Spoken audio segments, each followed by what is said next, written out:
Hey, what's happening, good people? It's your man Patrick the Game Changer Jackson here, back with another great episode of He Said, She Said. Hope you guys are ready for a great conversation on tonight. Listen, it's been a busy, crazy week. A lot's been going on, but this is another opportunity for you to win some free comedy show tickets. That's right, 2 free comedy show tickets to the great CMAC production show, the Comedy Get Down, that is happening June the 13th. Man, it's a show that you don't want to miss. That bunch of hilarious people that's going to be on the ticket. So this is going to be an opportunity for you to be able to be in the crowd, to show up, show out, have some fun, great atmosphere, bunch of laughs, and of course, some great people in the crowd. I think my schedule, I should be at this one too. I don't miss too many of the comedy shows. I love to laugh. I love all the comics. Everybody typically do a really good job, man. They even have some folks that are beginners that come on as well, and so they're up and coming. But they also got some headliners that's going to be hitting the stage. Some of the top dogs like Jay and Mario, definitely some guys that you guys don't want to miss. So if you want to win some tickets, make sure you like, share, and subscribe to the Game Changer Show, and make sure you get into these comments as you come on in here, man. We appreciate all of y'all for tuning in once again for another great show. So we got some things we're gonna talk about. We're gonna talk about the Sanders draft, man. We're gonna talk about the Sanders draft, our perspectives on that. We're gonna be talking about building confidence in your kids, man. Something that is very important, and a clip that you guys are gonna be able to check out. And also, how do women want to be touched? Hey, listen, that's gonna be a hot topic because I think most of the time we don't know. Act like we know. Sometimes we don't know.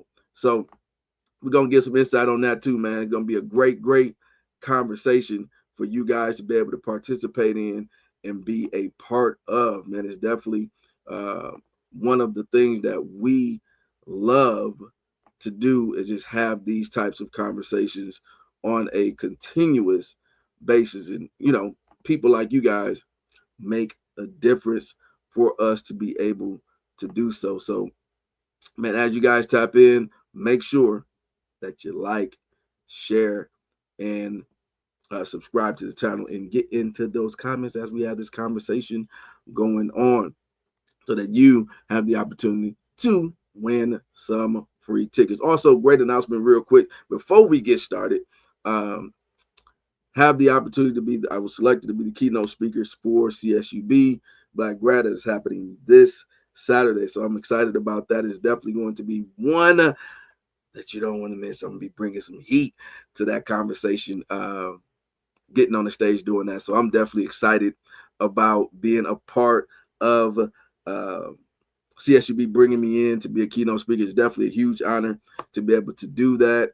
And yeah, try to inspire some of these students that are coming up and doing something phenomenal and great in the city. So I am excited. I am super excited to be a part of that. So I'm gonna bring T on up. What's up, T? What's up, T?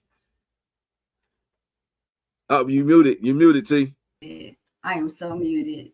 Hey everyone, it's your favorite Chi-Town cutie getting ready to get on here with Patrick. We have some great topics, and I'm just so excited to get started. So let's go. Let's go, man. And again, if you guys want to win some free tickets, man, this is your opportunity to make sure that y'all get involved in the conversation. Don't be a stranger. Get involved in the conversation. We need you to be a part and get involved and be abreast of what's going on and yada yada yada. Right. So if you want to be win some tickets, we got some other stuff that's going to be coming down the pipeline too, that you guys can be able to be a part of to win and stuff like that. So yeah, make sure y'all get in here so that we can make sure that y'all win some stuff. But yeah, definitely excited about being the keynote speaker. That's definitely huge. Um, Definitely something I'm extremely excited about. And yeah, Congrats. it's gonna be fun. It's gonna be fun. There's been a lot going on over the weekend. A lot going on. I seen that T y'all had like a little shindig. at the park. Right. Yeah. NPHC, Greek picnics. We had everybody represented. It was a day of unity and celebration of all of our various organizations doing great community service in Bakersfield and Kern County. And we're just so proud of all of the NPHC fraternities and sororities that are here. Okay. Okay. Yeah. So what y'all have out there? What y'all was cooking? What y'all was cooking out there? What didn't we have? I mean, it was you know, we had the soul food, we had the DJ out there, we had games, we had families. It's a family event, so you know, we brought our hubbies, and the men brought their wives, the significant others, or family members. So we had everything. Okay, so everybody was getting it in. Everybody was having a good time, right? Yeah, everybody represented. It was a huge turnout, and I'm just so excited that you know, my organization was the organization that hosted this year, and it was a huge turnout. It was a success, so that's very exciting. So I'm looking forward to next year's. That's what's up. Yeah. What's up? What's up, Ryan? What's happening? What's good with you, man? Hi, Ronnie. Yeah, we about to get it in, man. Of course, as y'all come in, say hello. Don't be a stranger. Don't just be a looky look. Go ahead and say hello to us as we gonna chop this on up, man. One of the topics that we're going to talk about is putting confidence in your children. Putting confidence in your children, man. We're gonna bring that up, and we're gonna roll this clip so that you guys can see exactly what we're talking about when we're talking about building confidence in the kids, man. Building confidence in the kids. Now this is a clip from Venus Williams doing an interview with a journalist. Her father is there, and she's 14 years old at the time. This is back in 1995.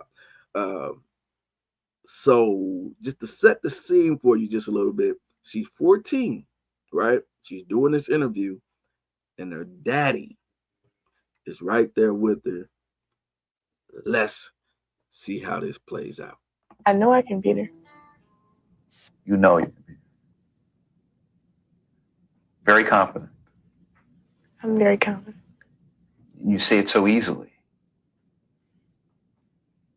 Why? Because I believe it. Cut right here, if you don't mind. And let me tell you what. What she said it with so much confidence the first time. But if you keep going on and on. Listen, we can't keep interrupting. I mean, if you want... You got to understand that you're dealing with an image of a 14-year-old child. And this child gonna be out there playing when your old ass and me gonna be in the grave. When she says something, we done told you what's happening. You're dealing with a little black kid, and let her be a kid. She done answered it with a lot of confidence. Leave that alone. I know. Man. Leave that alone. Right? Right? Leave it alone. You know, it's like she has a pet lion that she grew up with her entire life. She's not afraid of it because she's been around it, but but that thing will unleash itself to strangers, right? Right. That's what Richard was, and that's what you need to be to raise those type of champions in this type of this world, because he definitely was trying to, you know, I don't know. It's almost like he was trying to somehow make it seem as if she was being a little cocky and kind of affect her confidence and her self-image and question herself. Like, are you sure? Are you sure you can beat her? She's like, yes, I could. Why can't I beat her? Her father taught them, you could do, you're going to beat everybody. She's like, why not? Well, okay, there's all these reasons. Now there's self-doubt. We know as adults, what happens when we doubt ourselves? The second you can think 100 positive things. The second you think one negative thing about what you're about to do, it destroys all of that positive thinking. And that's why for every negative thought, you have to purposely, intently have like 5 positive thoughts in order to just get your confidence back. And I have to do that with public speaking. I'm so shy. I'm really shy. So sometimes it takes a lot. You make it easy, but it takes a lot to get up here and, you know, be on display, you know. So And I mean, she was 14. I'm older than that, and she was 14. So I agree with him. I looked up his book. You guys have to read his book. It's called Black and White: The Way I See It. It's a memoir from Richard Williams. Fantastic. It's so good. If you are trying to raise a champion in whatever your child is doing, please read that book. He lays out a blueprint of what he did, how many times they practiced, just the consistency, and what he did with those girls. Like, they were going to be champions regardless. And no matter what they did. No matter what they did. That's my 2 cents.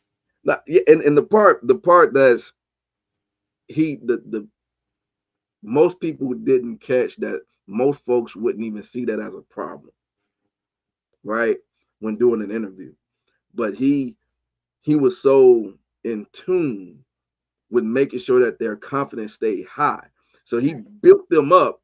And so he knew if you tried to use certain wording, you're trying to question her multiple times on it. Like, she didn't answer the question the first time with confidence. What are you expecting the second time and the third time? Right. Because it was like, it was a shock to him that she answered it with so much confidence. Right. And so it was like, what are you expecting her to do in that second response, which was like how you said, you're trying to cash that little bit of doubt, and then now you crumble the whole confidence down, because that split second of doubt can cost her the match, right? Like, her going into that match, she's like, well, am I? Or she could be down and the girl could be beating her and she could come back. She'll have the ability to come back, but if she's down there, say, maybe I'm not that good. Maybe I'm not as good as I thought I was. Because now those questions of what this guy is saying is coming to play. But now a different image is in her head. Her father stepping up and saying, hey, yeah, she is this. You know, so now that self-doubt, she's even more bolder than what she even stated when she did the first time. Yeah. Right. You know, don't we all need somebody like that in our behind us? Don't we? Our village. Yeah. Right? Yeah. Man. That's tough, man. A guy like him being in your corner, telling you, hey, don't allow someone to put you down. Now you're putting yourself as the kid in a position of, hey, my dad been building me up behind the closed doors all this time. Now he sees someone that could be ignorant, trying to just be a journalist, right? Just trying to be a regular journalist, being ignorant. It could have been on purpose, but it could have been innocent. But his ignorance can't be a part of tearing her down. So even if it wasn't by him just being a curious journalist, your curiosity is still putting doubt in her. Right. So even if you people looking at, oh man, that's not a big deal. Well, it is a big deal, because now even if he's doing it innocently, right, the effect of it is still the problem. And really, does it matter how he's doing it? He's doing it. I'm sorry, it was an accident. Hey, we had this championship tomorrow. Now I have to get her head back in the game. How long does that take? Come on. Right? How long has it taken for her to get built up to that point? She gets one interview with you, and your ignorance destroys her championship. Maybe her ability to be who we know she is today. Who knows? You have to be so careful. So I always say life is so precious. We don't know what decisions can take us off track and where that leads us. We don't know where we're going. We just have to, you keep moving forward. You know, you have your dream, you have your goals, you plan, and you pray, and you keep moving forward. But we don't know what decision we might make that could take us completely off track, and we have to start over again. Some of us are way too old to be starting over again because we made the wrong decision. Starting over, you know. Right? Yeah. And that messes up a lot of situations for a lot of folks that be in a certain place. If you allow someone to continue to bash, and then it puts everything that you thought that you could do, that dream, that goal, that aspiration that you had. That's why you got to be careful about the people that you have around you, the people that you allow to be around your kids and to speak to them and all that type of stuff, because that can be the very moment that their entire confidence is shot. Even us as adults, right? Like, Yeah. you know, the friends that and stuff that you keep are people pouring into you, speaking life into you. Are they speaking, or are they speaking death over you? I believe in the scripture that, you know, life and death is in the power of the tongue. So if I'm speaking to you, am I speaking to you in a way that's going to uplift you, that's going to inspire you, that's going to want you to do more? Or am I trying to kill your dreams, kill your aspiration, kill the things that you're that's in your heart and spirit to do? And anybody can be that at any time. So you got to be very careful and aware of not only the people that speaking to your kid, but the people that speaking to you. You know, Yeah. My that's mother, the important piece. yeah, my mother used to say, if they don't like me, they don't like you. And you Right. always remember that, because then they start working on your child. So I'm always, you know, observing my environments, because I'm going to allow my child in those environments. And if I know I'm uncomfortable, why would I bring my child into those environments? So I agree with you 110%. Yeah, because your kids will put themselves, you know, they're just kids. We was all kids at one time. You don't know. You just living, right? You just living, and then you don't know what dangers and pitfalls that you could be walking into and all that type of stuff. So it makes a huge difference on learning what that looks like, learning and putting yourself in a better position. Yeah. Yeah. I got a question. Well, you know what? We're going to talk about it later. But I was going to ask, what do you think the difference between Richard Williams and Deion Sanders is in their parenting styles? And the perception that, like, the NFL has of Deion Sanders with his boys. Oh yeah, you jumping the gun. I know I'm jumping the gun. Should I? I'll wait. Yeah. But this is so interesting. It's a good segue. We going into it right now anyway. Oh, cool. Okay, let's go. We're going into it right now anyway. But I think their parenting styles were similar. I don't think their parenting styles were any different outside of Richard not being flashy and stuff like that. He wasn't nobody that was a all-time great or anything like that, as far as him as an individual. But I think the parenting style, I think, was the same. I think they both built confidence in their children. I think they built them to be great individuals first, as humanitarians and people that care for people. But I think they both built a lot of confidence in their children. So that's what I would say. I think they were kind of. I think there's a slight difference in the perception part of how it was being, how their confidence was being presented. I think was different. Okay. To the world. You know, I think the way that the world perceived their confidence versus how Shadour's confidence is coming off. And that then we used to say this coming up, because I think I was a guy that always walked around with a whole lot of confidence, right?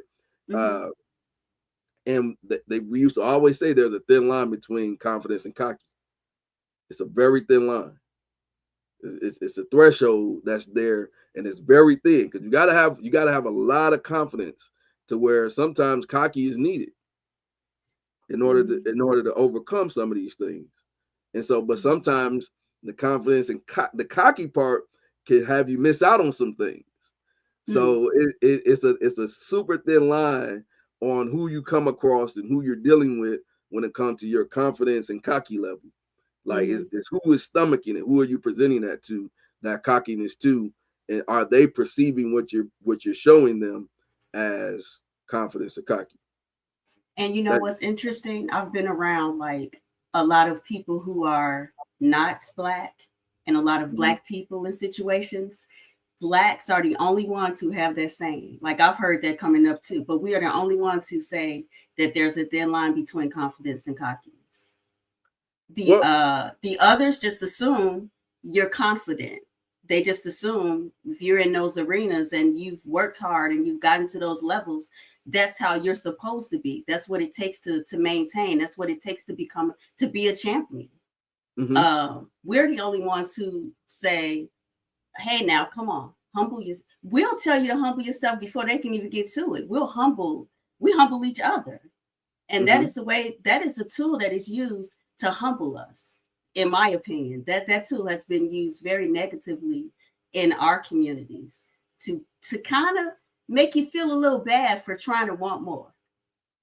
It's probably some people back in Chicago, like that girl out there in California, she a little too cocky. She needs to bring herself. Right. She thinks she got out the neighborhood. She thinks she better than us. Why we do that to each other? Well, we're going into a stage. That's the stage of jealousy, right? That's a jealousy stage when it comes to when you're saying with us. I think other coaches say the same thing. I don't think that they don't say that you're supposed to be humble in some ways. Like I don't think that the word humble isn't used in other cultures. I don't think the word humble is only used for Black people. Of course not. I think it's used in other cultures. The cocky, confident part is there because of that's another way of saying humble.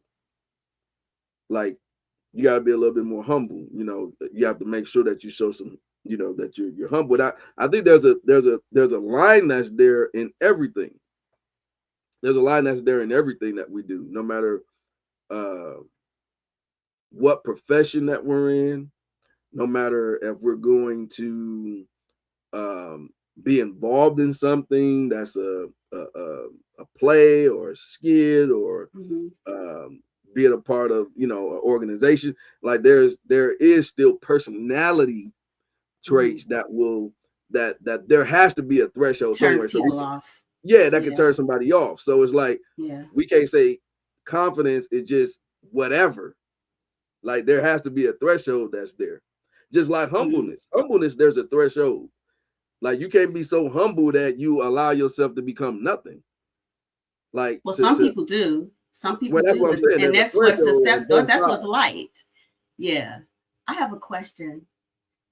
Because I don't know all the players and all of the history of the NFL, but can you give me an example of a phrase that non-white NFL team owners may have used for non-white players to tell them that they are not, they're too humble.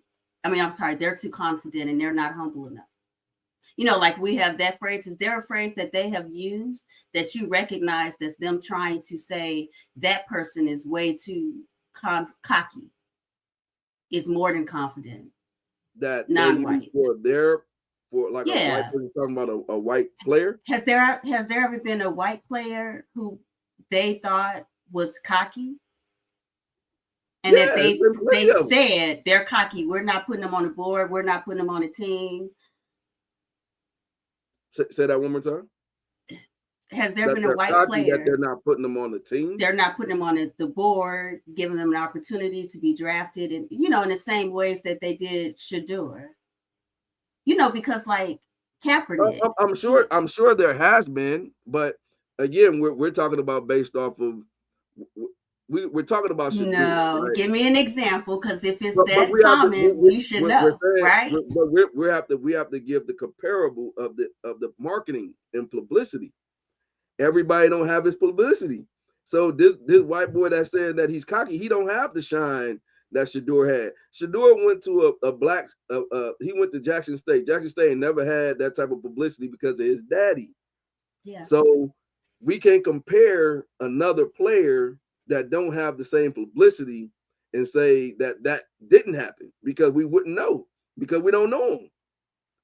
We wouldn't have known the quarterback at Jackson State if Shedeur didn't play for him. We don't know the quarterback that played for him this year.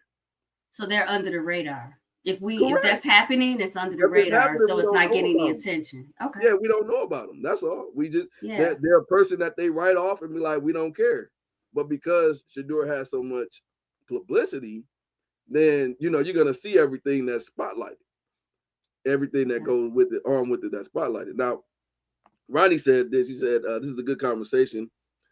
I always tell my kids they can do anything. I remember when I was a kid and I wanted to play football, and my dad said, if you play, you might get your neck broken, and that stopped me.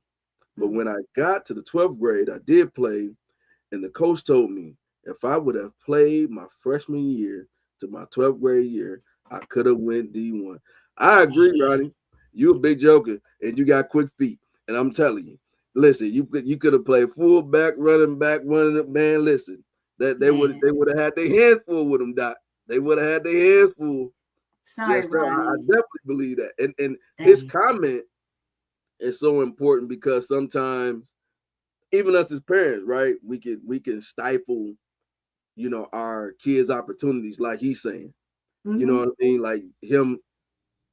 Of course, you're gonna listen to your pops, right? Your pops say, hey man, he put that fear in him to where it's like he was hey, afraid. Man, yeah, he was afraid as a parent. He didn't want him to get hurt. Yep. And let me shout out Dad. Number one, let me shout out Dad, because Dad was. We're living in an era now where CTE is a real thing, right? And so back then, him having the fear, most women have more fear than anything, but by his dad having that fear, we don't know how that could have played out, right? It could have played out for the great if he played freshman year, and then if something happened, then his dad was like, see, I knew I should have took my first mind and not let my boy play. So, it could have gone either way. It could have gone either way. But those opportunities that are there, sometimes even us as young men, we're okay with taking on that risk in order to put ourselves in a better position too. So, allowing him to kind of make that decision as a young man, parents sometimes get in the way. I agree. Yeah, you definitely would have been on one. Nick said, I applaud you, my Chicago native. And yes, there should be some limits. Hey, Nick. Hi, Nick. Nick, my maiden name is Hill. We may be from the same family tree, Nick. Hey, y'all might be. Let's talk. He might also be my cousin. Said, here's an example. The Payton brothers' dad said where his son would not play. Yep, he did do that. Now, I agree that happened, but he ended up still getting drafted somewhere he didn't want to get drafted to. So, because you got to be high up on the person. That is a key factor in a lot of it too. Like, a lot of these things are presented, but it's not presented in a certain way. So let's show. Let me pull this one up. This is the one of Shedeur. Let's see. They were talking about Shedeur. So let's play this one that they were talking about Shedeur here, and we'll go. Right. They think they're humbling us, but they're actually igniting us. A lot of people are looking at Shedeur Sanders right now, and everybody is confused. How does a young brother, talented, poised, polished, the son of a Hall of Famer, Deion Sanders, get passed over not once, but twice in the NFL draft? Not first round, not second round. Well, let me help some of y'all out. And I think we all know the answer here, right? So this is not about talent. This is all about control. This country has a long, dirty history of what they call buck breaking. You see, back in slavery, when a black man got too strong, too loud, too bold, too defiant, they made it a public spectacle to break his spirit, to show the rest of the plantation what happens when you get too free in your mind. And today, it's the same tactic. It just wears a different suit and it has a smile on its face. Now, when you see one of us standing tall, thinking for ourselves, building our own, they don't just challenge you, they try to humble you. And it's not just the owners doing it. Sometimes it's the so-called gatekeepers who look just like you, believing that they climbed the right way, thinking that their little success is the standard. I'm not going to say any names, but you know who they are, right? Not realizing that they're being used. They're just getting a better seat on the ship. You saw the Muhammad Ali, you saw them Colin Kaepernick, you've seen it in Kyrie Irving, Jaylen Brown, and now you've seen it again with Deion Sanders and his son, Shedeur. Anytime a black man starts moving like he doesn't need their system, they find a way to remind him who they think holds the power. But here's the part they keep getting wrong, y'all. God's plan is bigger than any draft board. Okay. Yeah. I'm gonna let you cook on that, T. Oh, you are? Okay. I'm clearing my throat. Boy, they will remind you who's in control, won't they? Right? Do we agree on that? They will definitely remind you who's in control. I think that they were wrong. They're wrong for what they're doing. They're very wrong for what they're doing. I think that the Sanders come from privilege. And they don't like it. I think they want you coming, not even think. I know it feels better. You can swallow it better when there's a player that comes from poverty and come in saying, oh, please, you got to pick me. I got to get my family out of this, the ghetto. I got to help my mama. It's me. My whole family's depending on me. That's a different, you move different when you're moving like that. It's a lot. It's a lot of pressure when you're coming from poverty and you got to make it. So I'm not even saying that, those guys, I don't like how they come in and they're like, what would be like groveling or begging. I'm not saying that they're doing anything wrong by staying humble and quiet and getting in the NFL and helping their families.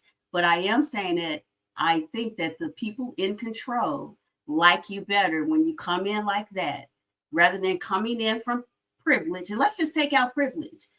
They didn't. Yeah, we have to include privilege. I'm sorry, but they're talented. He's talented. He does not need the NFL, but that is what his father, just like we talked about with the Williams sisters. That's what he does. So that's what I do. And I'm the best at what I do. I've seen an interview and he said, yeah, that's what I do. Like, I'm the best. I'm the top. If you want to win, choose me, or if you want to win, put us on your team. Get my father on your team. We're the best. They don't like that because they don't need them. I want you. You're going to help me. Of course, I need you because this is what I do. This is my job. But I don't need your money. Like if they all decide they're not going to give, him, he's going to be fine. He's got millions right now. He doesn't have that 30 million he would have had, but he still won't get it. I know what your side is. So it's like, I'm just ready to hear what you have to say. Then I'll rebut that. Sorry. Now we go dissect the clip just a little bit. Now the clip talked about a couple of things. I don't like when they put the slavery part into this. Like he mentioned, butt breaking and all that type of stuff, which are all true things. Ain't nobody forcing you to play in the NFL. You can't compare being forced on a slave ship and butt breaking and all that type of stuff to an NFL draft. Nobody's forcing you to play football. Nobody forced you to go to these people's draft. Nobody's forcing you to do any of these things. Our folks was forced. So I think it's disrespectful to our ancestors, number one, to compare a job that's going to pay you millions of dollars, that's going to change your lives forever, to say that this is incomparable to slavery. It's no comparison at all. You can say that for every job in America. Yeah, that's true. But I don't think he was. Every job for every person. So it's such a bad job that you're getting paid more than all these white folks. But it's more black people in the NFL making $1 million than white folks. But it should be a white job then, right? Yeah, you know what? I don't want to interrupt you, but I want to say this while you're right there, because I know you got your point, and I know you're already gonna have it. So you're not gonna leave. It's not gonna leave you. Listen, I believe that his intent was to educate us. There are a lot of black people who don't even know what that means. So they're looking that up. I don't mind him saying that. I don't believe that he was being disrespectful one bit to us and where we came from, and our ancestors who were forced. I do not believe that. I believe he was educating us, and I agree with him. I I agree with think him. We can I change think the that's word. We don't have to call it that's a that. miseducation though. That's a miseducation. That's miseducation. When Well, you do a he could comparable, have said, I don't want to compare this to slavery. He could have said, maybe if he no, said that. but that Because means you're using marketing. You're using marketing as that point to be able to drive the emotion of people. So that's, the of comparison, course that's the he only reason. is. But that's the That's only why reason the comparison. that's why he has that show. But that's misinformation. We have enough misinformation out here. Like when you're putting information out there to the world and you're saying this is what I'm comparing it to. I can't say I'm comparing, something that has nothing to do with the other and say that they're similar and then think that marketing isn't going to move off the emotions of the people. And I think that's where he kind of got for me, just in that statement alone. Like all the other stuff was cool, but once we start bringing in people that were forced and they died and all this type of stuff, you're not being forced to go and do none of this stuff. Like nobody's forcing you to go and play football. They're not forcing you in these lineups. You chose not to go to the combine, right? You in so much control that you're telling them what you ain't gonna do. Ain't none of those our people coming up in here that was doing on these slave ships and carrying on. They wasn't choosing what seat they gonna sit on. They ain't choosing, hell, I'm gonna get off this boat when I feel like it. I'm not gonna stand in front of these people and let them judge my body naked. Kanye West said all they had to do was say no. You remember when Kanye West said that? That they had a choice. Right, I'm joking. His comment, but remember he said that. His comment is just as bad as Kanye's. That was terrible. Now, when Kanye said that was terrible. But that's the same thing. Yeah, we'll have to. I see your point, but what I'm saying is, and I agree, we'll have to agree to disagree. But I do see, I see your point. I do. But I love the fact that he's educating us on what that even means, because that's miseducation, though. Okay, the reason why I'm passionate about it is because you're coming from an understanding of already knowing what it is. If a person is coming in and they're a novice, and you're giving that comparison, right? Mm-hmm. I can't say it's like me coming up and saying, when I was growing up and I had to walk to school was the same as when those slaves had to work in the field. Like that sounds stupid. That's not the same. I can't. That would be disrespectful. That would be disrespectful to me to compare me walking to school to them slaving in the heat, working for free for hours. That would be an irresponsible comparison. If I like that. That word is better. Irresponsible is probably better than disrespectful. It may have been irresponsible for him to say that with the NFL draft. But there are so many comparisons. But I'm gonna give you this, T. He's repeating what others have said before him. I was just about to say that. That's the problem that he did, because the guy, he looked like he's around my age or whatever. Yes. So he's heard other people say this. So he's repeating what these people have said. You think for like propaganda, for more views, more likes? I think it could be because he truly believes it, because he's heard it from somebody else. Okay. That was older, that said something that was irresponsible. So now he's repeating this irresponsible take. Yeah. He's continuing. And so now him saying that is okay, and then everybody think that is okay. So guess what? The next younger generation gonna repeat the same thing. Yeah. They're gonna repeat this narrative of something that's very irresponsible to compare, because they don't go together. Yeah, but the NFL. Is it called the combine? I want to get the words correct. Yeah, so excuse me, I'm getting over a cold. The combine, the whole NFL draft, all of that has been compared to slavery before. Yeah. I've heard that before. Yeah. So that's the problem, though. That's what I'm saying. That's where the problem is at. We're saying tryouts. So if you go and try out for the Olympics, or you go and try out for anything that's going, you go try out for your school basketball team. They go and line you up. You get your weights in, you get to see how much you can live. You go and figure out, how fast you are and stuff like that. Everything is, we could compare everything to slavery then. Like every tryout, every interview, Well, it Like, depends on your point of view. Like you're advanced in your thinking, you know, and you know you don't have to use those ploys and those games in your thinking and how you present your news. And we try to be very careful when we're on the show how we right. present things, you know, Mhm. because it's important. Some people just want likes, but he's not. I don't think he's over the top. It's like we've heard it before. And the way that and all I'm saying is the way that he did it may have been irresponsible, but I actually do agree that they were trying to same thing, break his confidence, kind of, you know, show him, hey, we didn't even put you on the board. So because you're cocky. My perspective is that nobody, and see, this is when we're talking about we're going on to other people's platforms and stuff. You got these old NFL white owners, right? So pretty much you telling me this is what happened. This is why I say that we're putting ourselves in a losing situation, because it's ridiculous at the end of the day.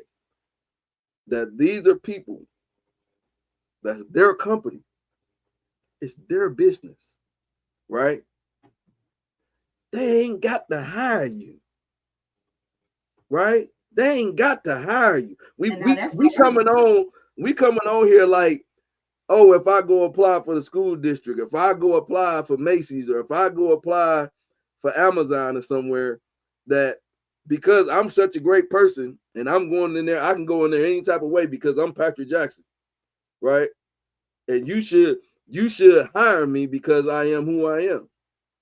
And I can go in there with all the confidence in the world. So I should expect you to hire me in the position that I expect you to hire me, at the salary that I expect you to pay me, at your company. I'm showing up how I want to, when I want to, the way that I want to. This is what I'm saying. That we're giving these comparisons, but once the situation had happened, and I'll play the other clip here in a moment. Once the other situation happened, when they were talking about like what place he didn't want to play at, right? That's a whole nother issue. Yeah. So do you think that's the same as them saying you're overqualified? Like, I've been to interviews and I've been who I am, told them what I do, what I can do, what I would like to do to help the company, and gave them my, you know, they've given me what they thought they would pay me for the position. I've given them what I would do in that position and how much I thought that was worth compared to what others have done in that position. And came back with negotiated the salary, everything right. Get the little letter, you're overqualified. Yeah. So do you think that maybe he's overqualified for what? In his mind. In his mind. So not in their mind. Okay. No, not in their mind. Okay. People use the word overqualified based off of if they can't use you. Or they think that you're gonna come in there, you're gonna be you ain't gonna come in there humble enough for the position that we want you to do. So you don't think that that's what they thought? They can't use him and his family. Him and his family is coming in there too. The Browns drafted him. They drafted him, but are they gonna? They can always they could drop him, right? Let's talk about. You want to roll the other footage and then we talk about that. Yeah, we can roll. Yeah, I think it ties into that. Because I think it could happen either way. He didn't sign a contract or anything, right? And this wasn't it like 4 quarterbacks? What if they decide they're not going to hire? They signed a few of them. OG Bobby Johnson said silence is good. You might be a bust. What does that mean? Like a person that, going in being silent may be a good thing because the person may be a bust. Like they might not be good. Because if you come in there with all that confidence, then you can not play good, and then they'll backfire on you. I thought OG was trying to say I went into my job interview and I might be a bust. No. Nick said my grandfather, once they hit the 6th grade, there was no more school. They had to go to work in the fields. That was true for a lot of folks back then, that they would only get that 6th grade education, and they'll be off to the field. So that was a real thing back then, and that's why they pitched a lot of, like, I know Shorei's grandfather, they pushed a lot of their kids and grandkids and great grandkids to go and get an education because they wasn't able to. They had to go and work right away to help support the family and everybody because ends wasn't being made.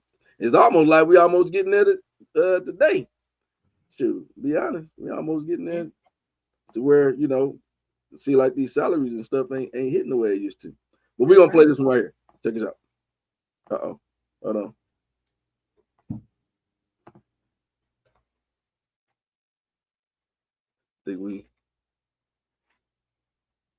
Hold on. Here we go.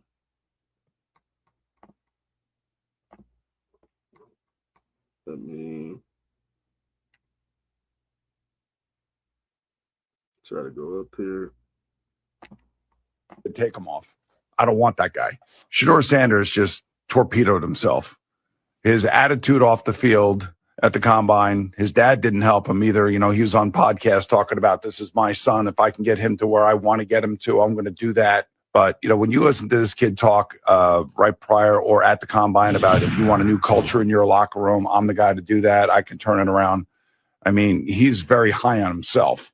And I think he was very off-putting to many, many coaches and general managers in the league. And I'm telling you right now, and I know this after talking to 3 different personnel people in the NFL this weekend, they didn't even have him on their board. They took him off.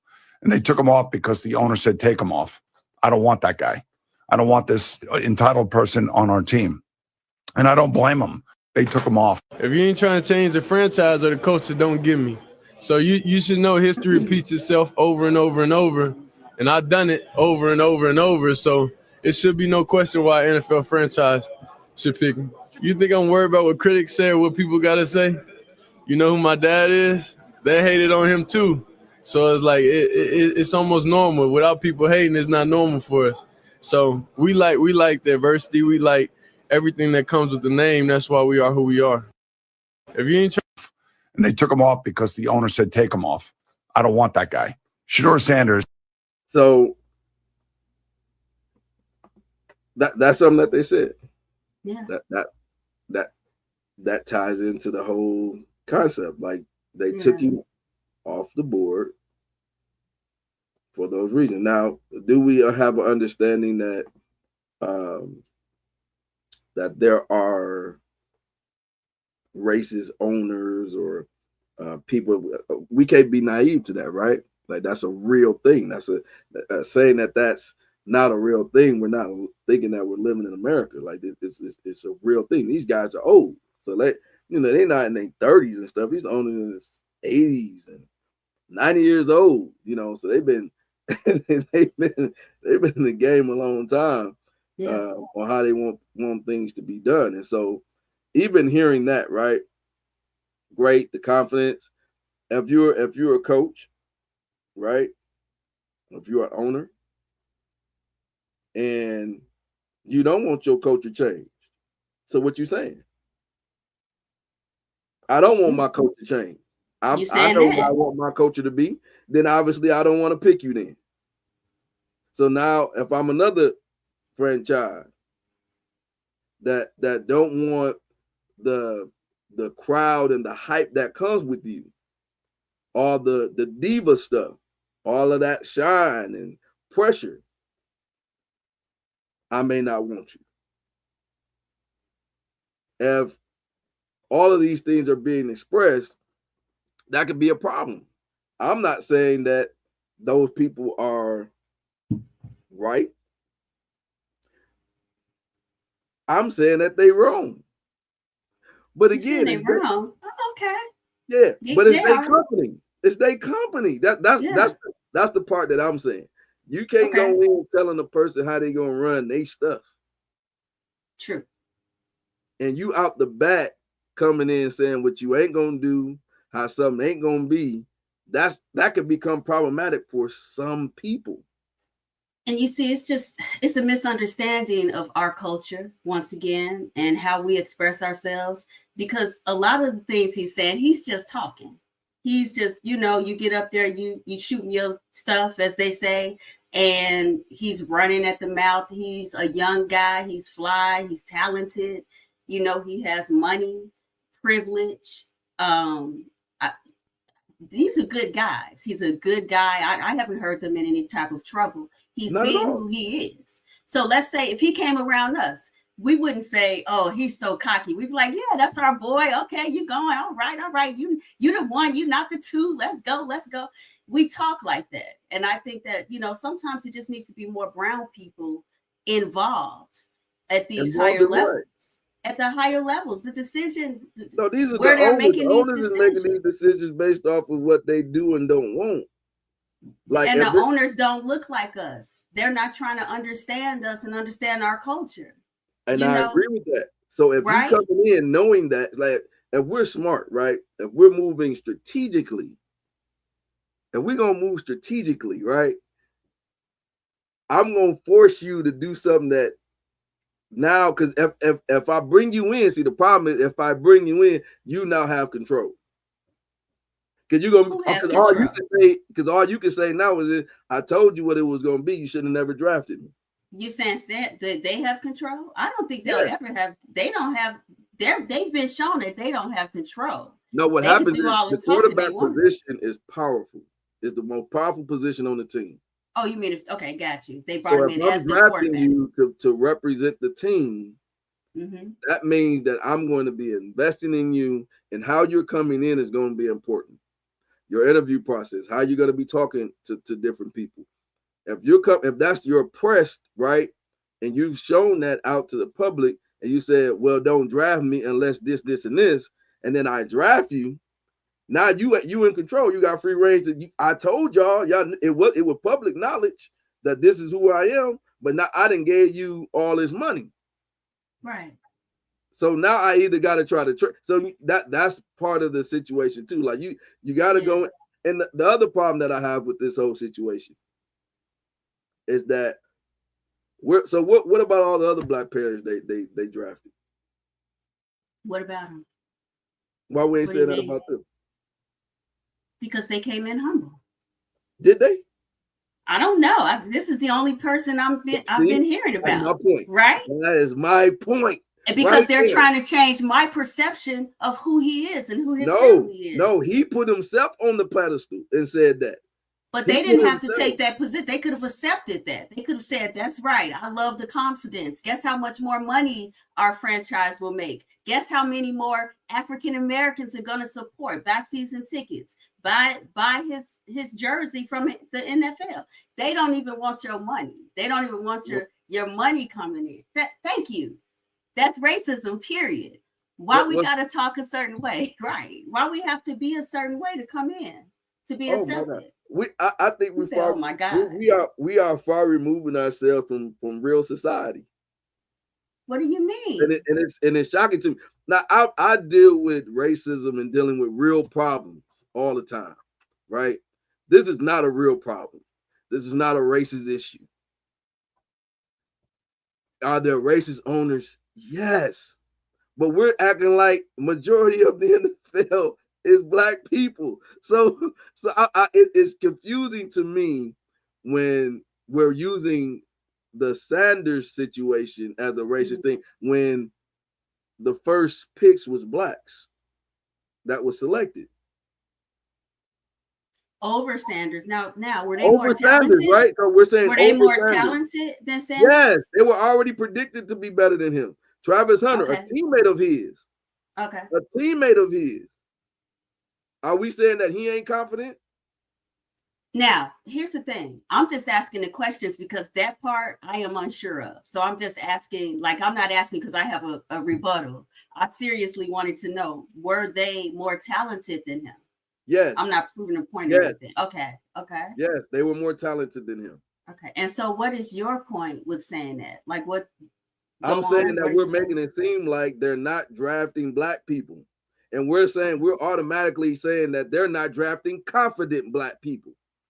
So are we saying that these boys or these young men that they drafted weren't confident? We automatically have put them in a non-confident position because they didn't draft Shedeur Sanders in the way that we thought that they should have drafted him. I don't think that, from what I've seen, I don't think people are comparing it to who they drafted, or they're not drafting black people. I don't think that. That's I don't think that. Oh, okay, got it. It should be, because Okay. if you're saying that, okay, Shedeur Sanders didn't get drafted because he's black and confident. Right. That's the statement. So Right. So that means we're automatically saying that these other black people wasn't black and confident. No, I don't think we're thinking about them. I think in this instance, it's isolated. We're saying problem. That's my problem. Oh, right okay, there. so that's You're the trying to problem. Okay, isolate got it. racism when they're all in one here. draft. Right. These are all the same. These are all the same owners drafting the same people. Right. But This they're is not drafting the people. same people. They're not No. drafting the same type of people, because this Ooh, guy see, is coming. Okay, what type of people they drafting then? Okay. I don't know about the other guys, so I can't really speak. I don't know what their background is. No, but so these owners may have a problem with his daddy, with Shedeur's dad. Then that goes right? back to the Bible. Then see, you can gonna be a blessing or a curse to generation. So that's a daddy problem. Like father, like son. That's what they think, and it's But not like that. But Shedeur didn't come. See, we putting Shedeur on a pedestal like he came in like he was his daddy. He was not the talent of his daddy. He's not the top talent. He wasn't. Travis Hunter is like his daddy. Travis Hunter is coming in as a generational talent. That no matter what he was saying, how he was saying it, people was gonna draft Travis Hunter high because his talent level allows him to talk that talk. But how does he present himself to you, in your opinion? He presents himself like a decent young man. He don't go. He's not going there. He don't talk. I haven't heard any talk of like, y'all. If y'all, I'm gonna change your whole team. He just coming in. I haven't heard any. He could be doing that, but I haven't heard any of those things. Yeah. But he seemed like see your a young point. man. I see your point. But Yeah. the other side of that was just based off of, if we're saying that these are the same white owners, all drafting players, and they're drafting Caleb Williams, they're drafting Travis Hunter, right? These are all the same owners. Are we automatically saying that we are putting these young men in a position that they're not confident? Oh, you waiting for me to answer that? Or are you frozen? Oh, okay. It's a real question that we as a people aren't answering. We are automatically saying that these young men that they drafted are not confident. I don't know about what we're saying in that regard, but we are saying that the shit is personal. That's what we're saying. That they did it, they're doing it on purpose, and it's personal. That's all that is what we're saying as a people. You know, I don't know about the other guys. I'll do my research for the next time. You're missing on this. I know more people are going to disagree with me on this, because I am not a person that run with race baiting. I am not. I am a truth teller. You think this is race baiting? Yes, okay, let's take race out. Let's just say he's confident. I don't like when we put too much. We ready to run and make something racist when it's not racism, man. Let's take it out. Just take it out. Let's take it out. And now start with your other four four that you were saying, because they're African American. So let's say they came in, like you said, the one guy, you've never heard him say anything like that. You've heard this guy say it's personal. Yeah. So if we took out race, what would you think about this Shedeur thing? Situation? Let me be clear. I'm saying that race could be a part of this, right? Mm-hmm. I'm saying if you're not putting yourself in the best position to win, I'm the person that I want to win, right? Yeah. So is me going in here antagonizing the people that could potentially hire me beneficial for me? So when you move, you're moving strategic, and you're taking into consideration that you're an African American male when you enter these places, right? Because we don't own the space. We don't own the space. That's right. And we always have to remember. Just like you said if you came and hung out with us, it's a different conversation, right? If he with Yes. us, you know, we our lingo gonna be different, right? Because Right. you're coming into a space that we are controlling, Exactly. Yeah. but we're asking to come into your space as the owner or whatever it is that may be. I shouldn't be shooting myself in the foot. I don't think they see that. I don't think, you know how sometimes, you know, you may have whites you work with or something and they literally say they don't see color.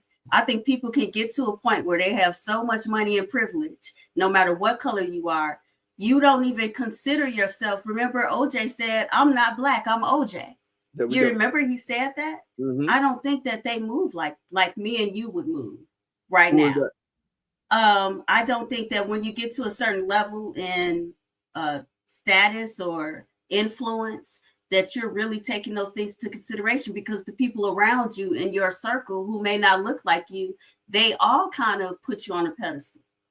You don't really have people, you don't have like a Patrick in his life, really, you know, to say. Now, I would be viewed, see, if I was around them, I would be viewed probably in the respect of how Dion probably would say that I would be killing his confidence, because going in, man, you got it's giving him game just like he would give all these other young men game. You got to learn how to play the game.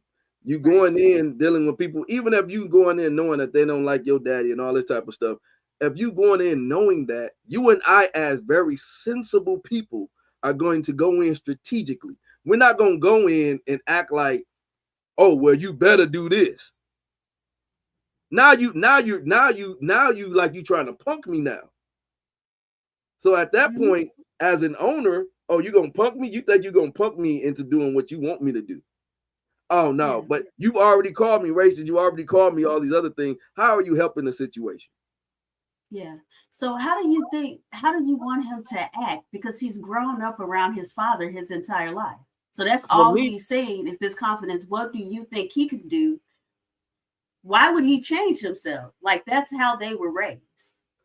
See, and this is where I think, and even what did he say? Fitzgerald, The whole nation is based on race. I didn't read the rest. Yeah, he said the whole nation is based on race. What are you saying, sir?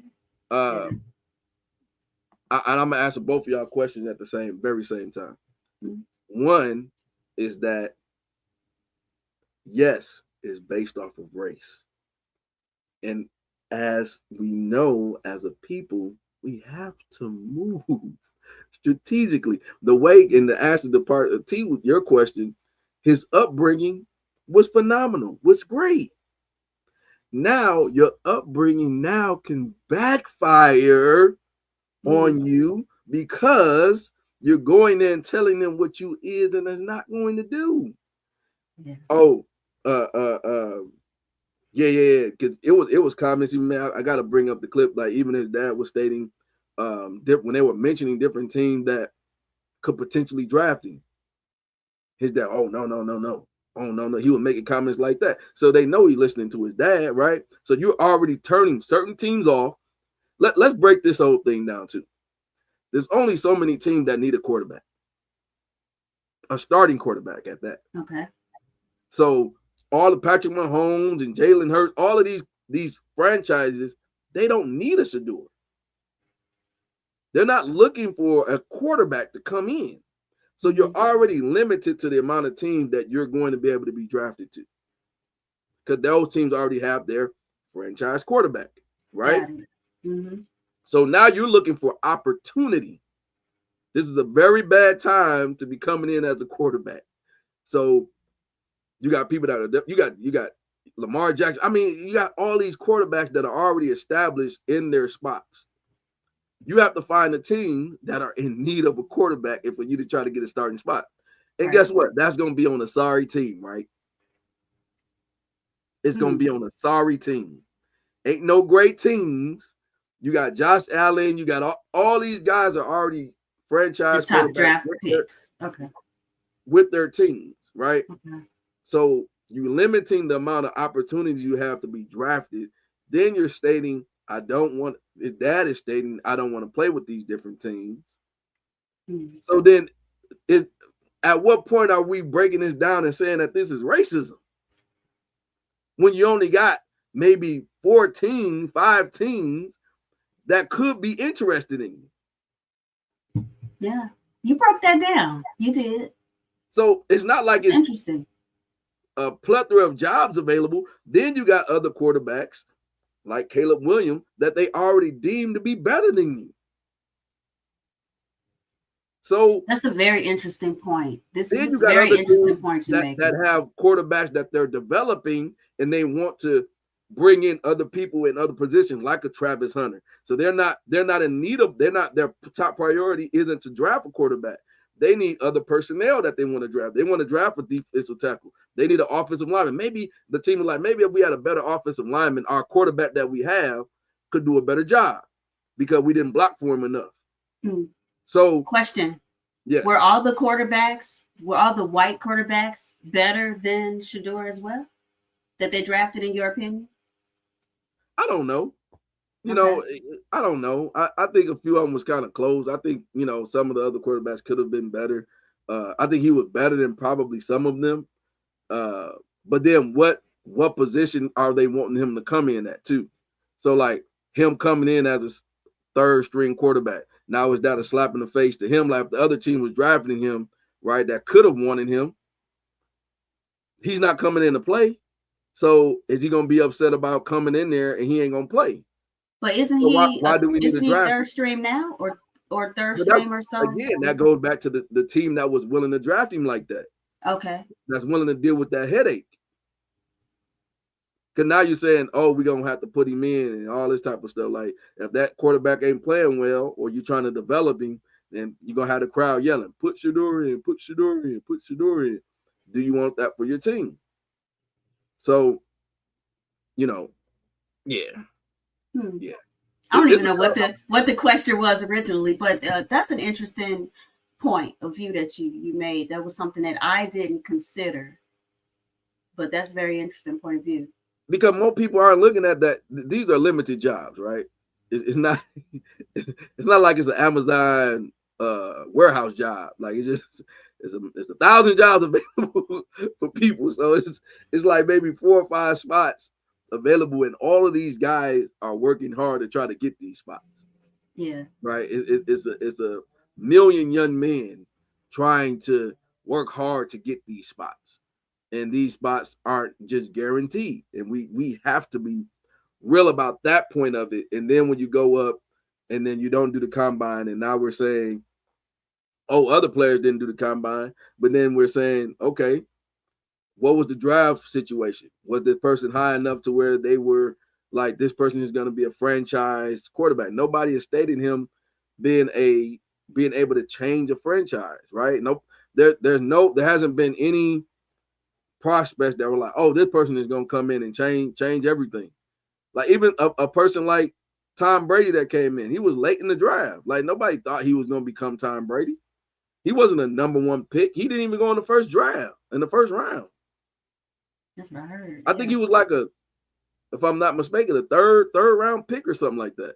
Like, so quarterbacks is just based off of, a person's expectation of what they expect this person to be, but then looking at how they're going to actually pan out. Now, Gerald said Deion knows who is after him as these owners. He knows who these people are behind the scenes. And I agree, Fitzgerald. Yeah. I 100% agree. Yeah. I agree. Now, if you know, then you should know how to act accordingly. I say he knew, but he still allowed his son to go out and be as confident as he was. So that says something. He knows, just like Fitzgerald said. He knew that, and he still allowed his son to. He miscalculated. His son ain't him. So although he instilled this confidence in his son, if his son isn't a top tier athlete and pick like he was, like Deion was that guy coming out of college. He was a top pick coming out of. It was like I was around. I watched it. I mean, you saw like he was the man, right? Yeah, Deion was the man. Wait, it's Showtime, right? Was it Showtime? Yeah, Showtime. Yeah, of course. So he was the man coming out, not just his swag, but his skill. He's considered maybe the best NFL player of all time. Wow. Wait, he made a song too, right? Like, Show must me be the the money. money. Yeah. Show me the Must be the money. money. Yeah, everybody Yeah, was doing them dances and stuff. But man. I think he miscalculated. He did a phenomenal job as a football player. I think he did a phenomenal job as a dad. I think he did a phenomenal job of putting his son, both his sons got drafted as well. Yeah. So Shiloh got drafted. So his name was Prime Time. Prime Time. Oh, prime time. Sorry. Yeah. Thank you, OG. Prime time. I got a question about that, Rook. I know we have some other topics, but so the other son I saw signed a contract, and then they said this one was drafted. Is that a difference? Is there a difference? Does that mean that? No, everybody signed a contract. So when you are drafted, you sign a contract. They just can drop you after you signed the contract. Yeah. Well, it's what's in the contract, right? Okay. So what's in the contract is based on what draft you get, what level you get drafted in, and then whatever they decide to negotiate with you. Okay. So got it. yeah. So once you got into the later rounds, those aren't. Some of it is not guaranteed, so they could drop you at any time. But you won't have the guaranteed money. That's the part of it. You have to go through payments and stuff, of each game. Now, OG said Jerry Rice is the best of all time. Slow down. That's an argument. That's an argument, man. That's an argument. If y'all think Deion and Jerry was the best of all time, put in the comment. Now, I will say Jerry was probably maybe a better. I don't know, man. That's a tough one. To say Jerry. He was the best wide receiver for sure. But Deion played offense and defense, and he shut down whole sides. And people had to adjust to both him, Jerry, and Deion when they played him. So it's a tough argument. It's a tough argument. Now, Fitzgerald said the fact that coach's son was able to access Shadura's phone number to suggest that this effort against Shadura was well orchestrated, which is conspiracy. Oh my God. Mm-hmm. Oh my God. We going to somebody and conspiracy theorists. Somebody that went and posted the boy's number. Now we talking about he done got conspired against to call him. Now they getting fined and everything. That's going down. But what benefit was it to the team? You know what I mean? Like that, I don't see it just being a benefit at all. I mean, it's humbling them. If the person gonna help you, they're gonna help you win. Just like I'll say guys like Antonio Brown, with all his antics and stuff, teams were still picking him up until they just couldn't deal with him anymore. Like all of his antics became too much of a problem for the owners, and so they decided, nobody else wants him anymore. We met him before. All that well, people can say that he was confident and all this other type of stuff, but his antics created a problem, team chemistry, all that type of stuff. So, it's all. We all know Antonio Brown. He's a future Hall of Famer, one of the all-time greats.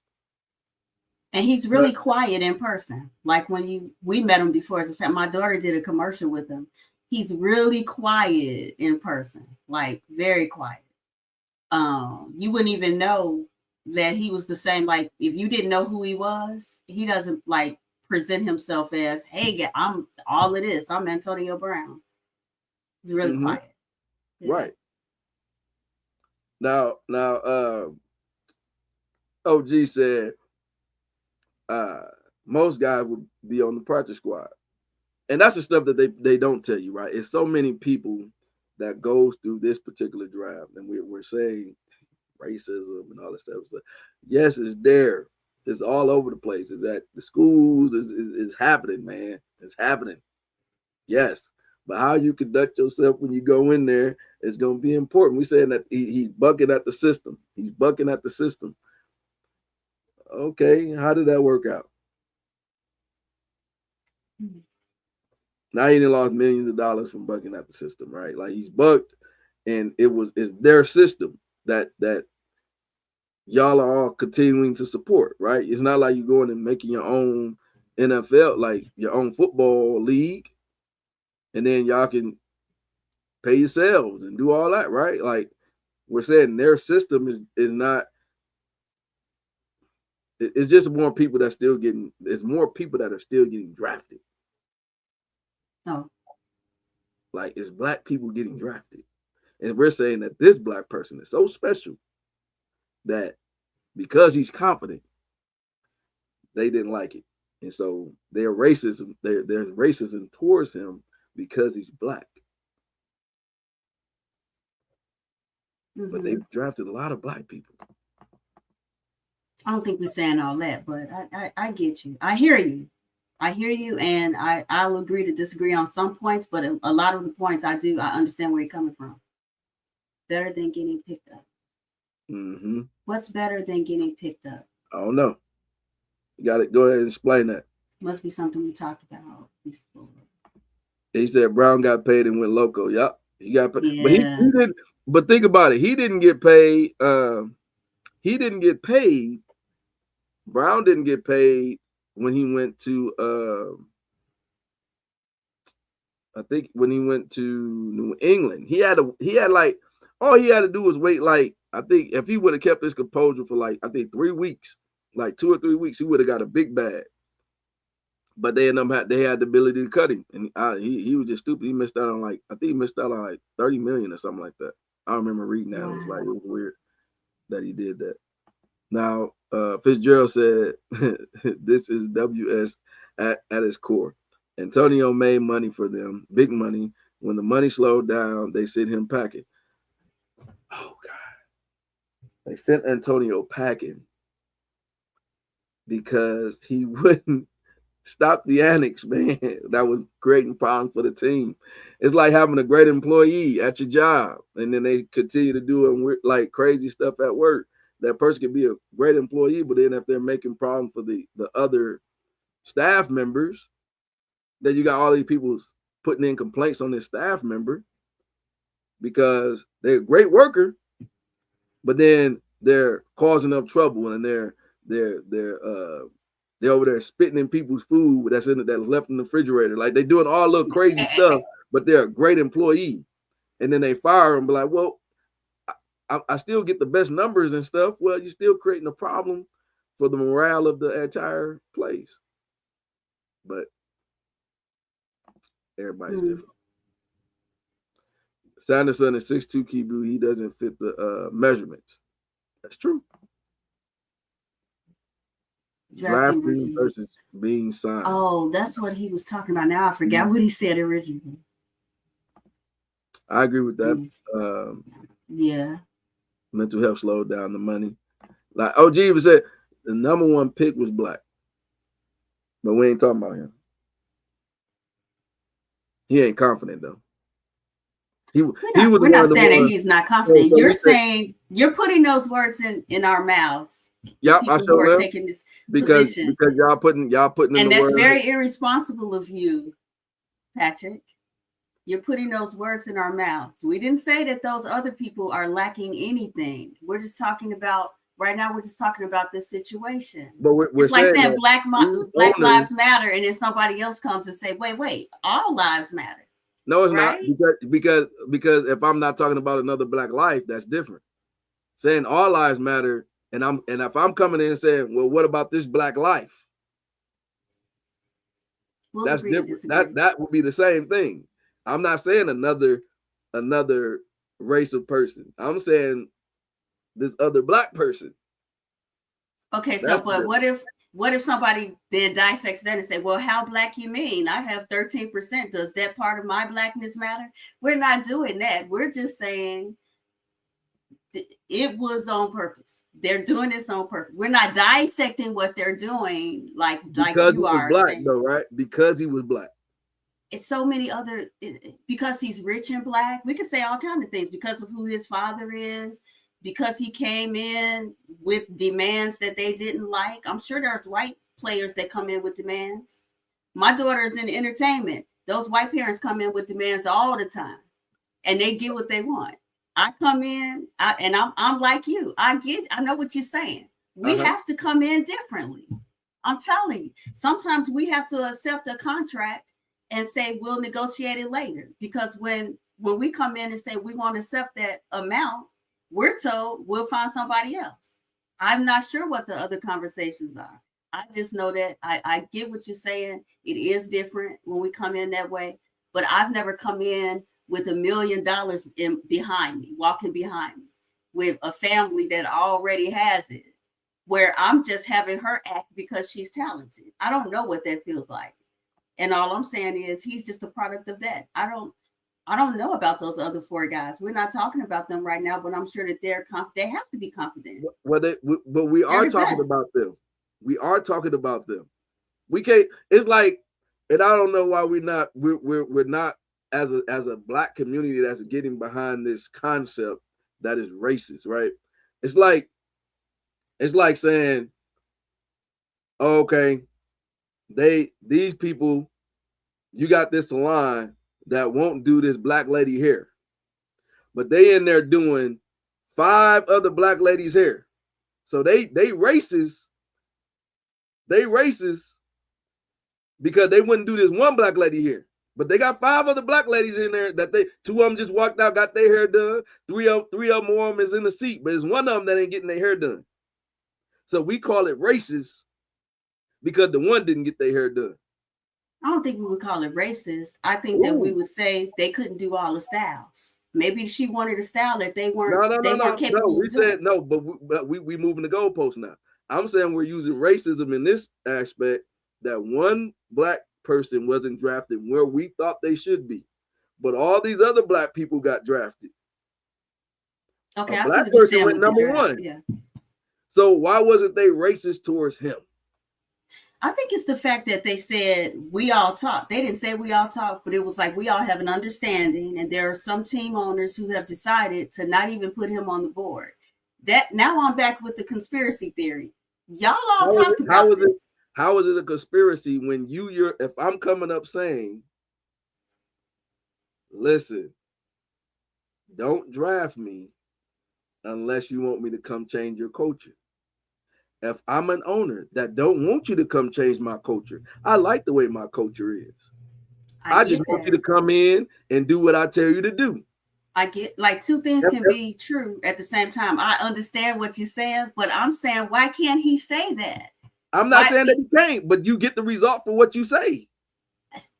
Right. I get you. Right. He's just being who he was raised to be. He can't help that. He came in acting, and have you noticed that he has changed lately? I've seen a few, like he was out in the community at the schools. I even saw him say, don't worry, my father won't be a part of my team. He's going to have to find something else to do because I'm going to be doing this on my own without my father. Somebody has talked to him, and they let somebody in, and somebody is telling them the things that you're saying. I'm not saying that I disagree with you. I'm just saying I agree that they were on some BS. That's all. It's very complicated. I'm not saying that I'm agreeing that's a real thing.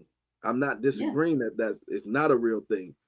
But we can't add fuel to the fire. Why can't because you just burning up your own opportunity then. Like that's all you're doing. You're not coming to put water on it. You're not coming to come in and infiltrate. You're coming in to create a worse situation for yourself. I just wanted you to say that, so because somebody's learning something today. They better, because somebody learning. You preaching. You ain't waking up to the fact that you got to be prepared to be able to infiltrate whatever you do. I can't go to Chick-fil-A. Chick-fil-A like the way they doing things, right? I can't go to Chick-fil-A and want to be a manager over and say, you know what? I'm a confident guy. Man, listen, I come in, I'm a game changer. That's my name. Listen, I'm gonna come in and change the entire process, how you doing things. I know y'all doing an okay job over there, but I'm gonna change your entire culture. Chick-fil-A gonna be like, we like the way we do things over here. I appreciate who you are and your confidence and everything, but we have a system in which we like to do things. And what you want to do and what we want to do don't mix. I totally agree with that. I totally agree. And we're leaving those elements out of the fact that certain people, they don't want to change their culture. Mm-hmm. Like New England had a culture. They had some culture, right? With Belichick. It was a Belichick culture. That was the way he did things. You couldn't go in there talking about I'm coming in to change the culture. Mm. Tom Brady couldn't even go in there talking about you doing it his way. In his way, you got aligned with, and then they was able to win because you had people that was coming into their way, even if their way is dysfunctional. Yeah, but don't we as humans, we tend to want to come in and change the culture. Like as women, sometimes we come into relationships and we think we're gonna change that man. You know, I'm just trying to segue into one of our relationship topics, if you don't mind. But we do that often as people. We think that we can come in and influence a culture because our culture is so influential. So I think that's, you know, have we forgot about Kaepernick? No, I mentioned Kaepernick earlier. And the conspiracy. What about that Kaepernick? Was what? What about Kaepernick? What happened? I mentioned that the same thing. Well, you know, not the same. Well, yeah, the same thing happened with Kaepernick. He was the top #1 pick, went back out, tried to get back out there. Nobody picked him again because the owners all are friends. And it's like, I'm not going to be the one that takes this kneeling person, put him on my team. I think that was racist. I'm not going to be the one that does that. I think they all kind of joined together and talked it over, and they knew, well, you know, now I have to agree with you even more because that's their environment, right? And they decided you're going to stand. You're not going to kneel. We think that if you kneel, it's disrespectful to the American flag. Yep. And you're not American. You are perfectly right in that. And I'm perfectly right in saying they were on some BS. And that is totally racist. Right. And this is the same thing, except we don't have 4 other people that also didn't kneel and didn't get accepted. We don't have the same type of. There we go. I got you. I see. I'm with you. I just need you to lay it out for the people. If we're putting that and we're doing apples to apples, right? In that same scenario, that's where it kind of falls apart. Like, cause even with Fitzgerald said the same as Kaepernick, like how you just explained, it's not, because it's not 5 other people kneeling and then they still keeping it. You know what I mean? That was on the team, and then like they were like, well, we gonna stop since y'all asked us to stop. We want our job. Yeah. The other people continue to do it. Yeah. Kaepernick continued to do it. And so then they let him go, right? It wasn't like how you said, the other ones that were still doing it, and then they kept their job. So it's kind of, it's not the same. It's not the same. It's not. Well, this was good. It was a good conversation. Now he said they're all confident. We are talking about a racist league that shows what they do to outspoken Black folks. Yep. I don't know what was y'all spoken about.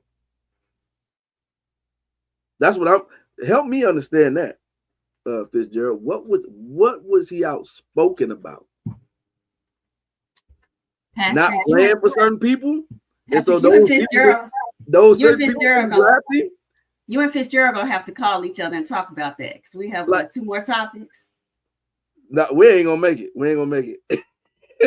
We ain't gonna make it because that's gonna take a long time. Let's see. We still got some more. What you want to do? Which one you want to do? Let's see. His dad. Okay, his dad came in the same way as the draft. Same way he got drafted because he was advertised. Okay.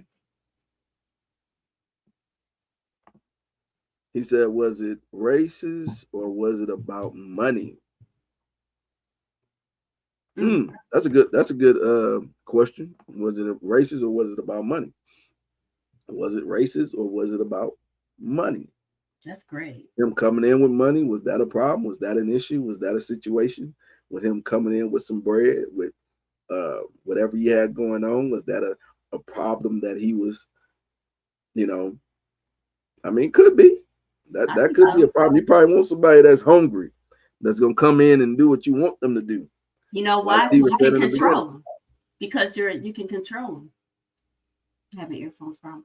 You can control them better, right? Please, if you come in hungry, not hungry, because everybody's hungry, but literally hungry, literally hungry.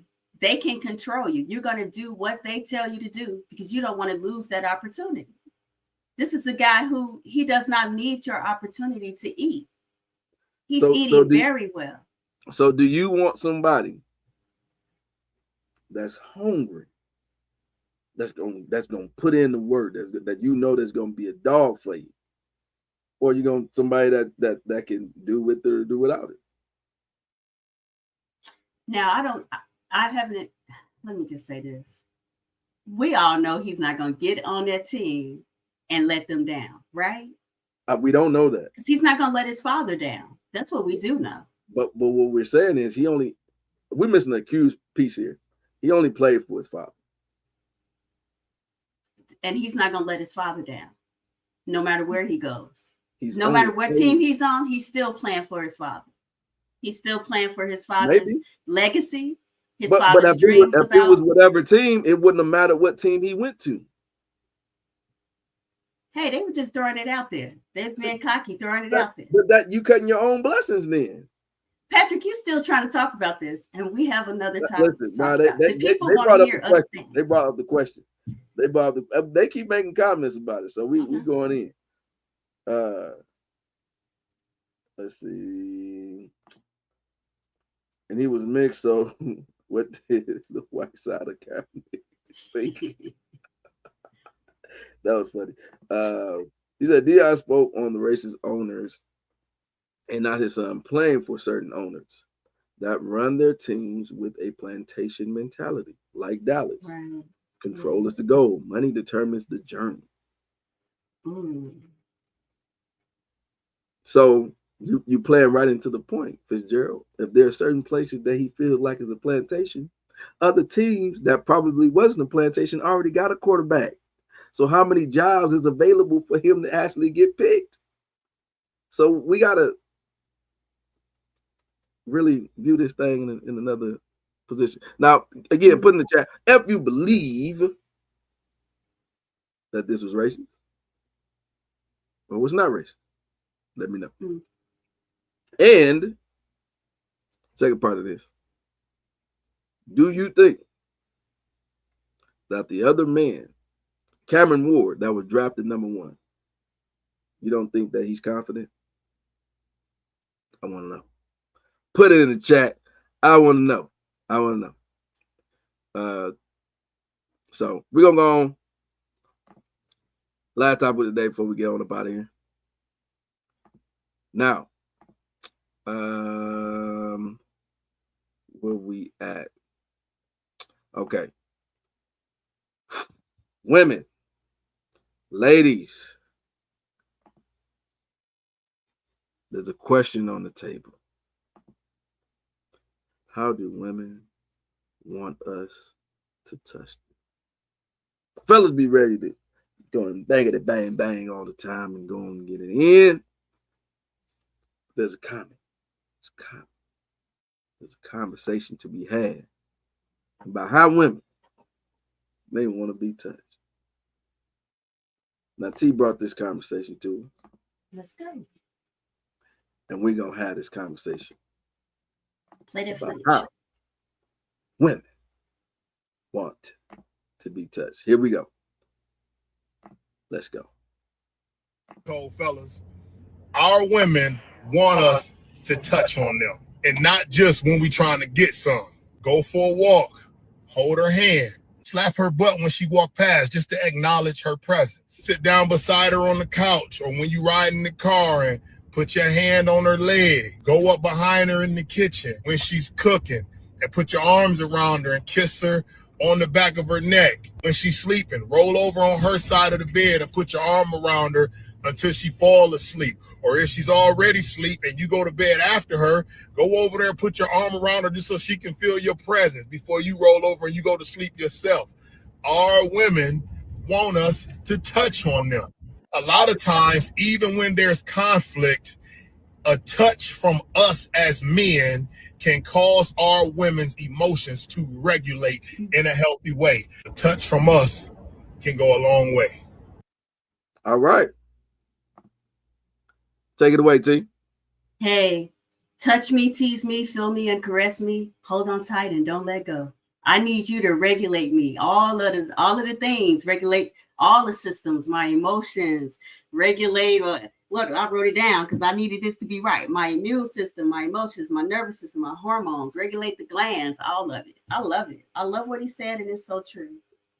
A small touch from your man is just it lights you up. It exhilarates you, you know. He's so right. If there's something, an argument or misunderstanding, just him coming and giving you a hug. It just says something. It says you're special. I want to be connected to you in some type of way.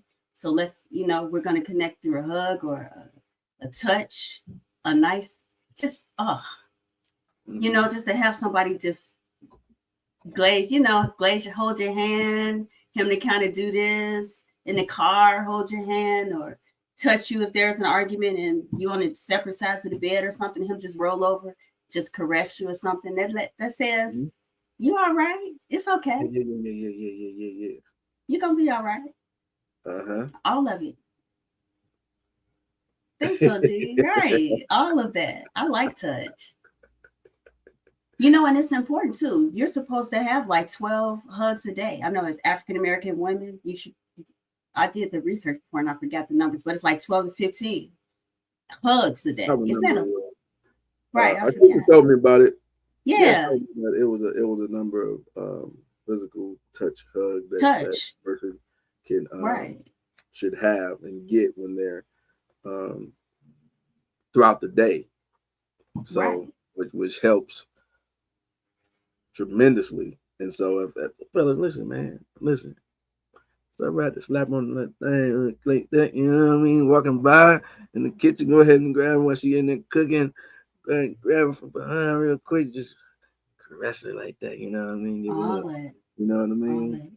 Yeah, go ahead and give her a look, get a little while she over there walking through, or just while she walking by, just grab her hand, have her sit on your lap for a second. Yeah. I have a question. Do you think that men are being touched enough? Do you think that men are lacking intimacy in that way? Well, that's a good question. I think on the flip side, I think women may not pay attention to that enough.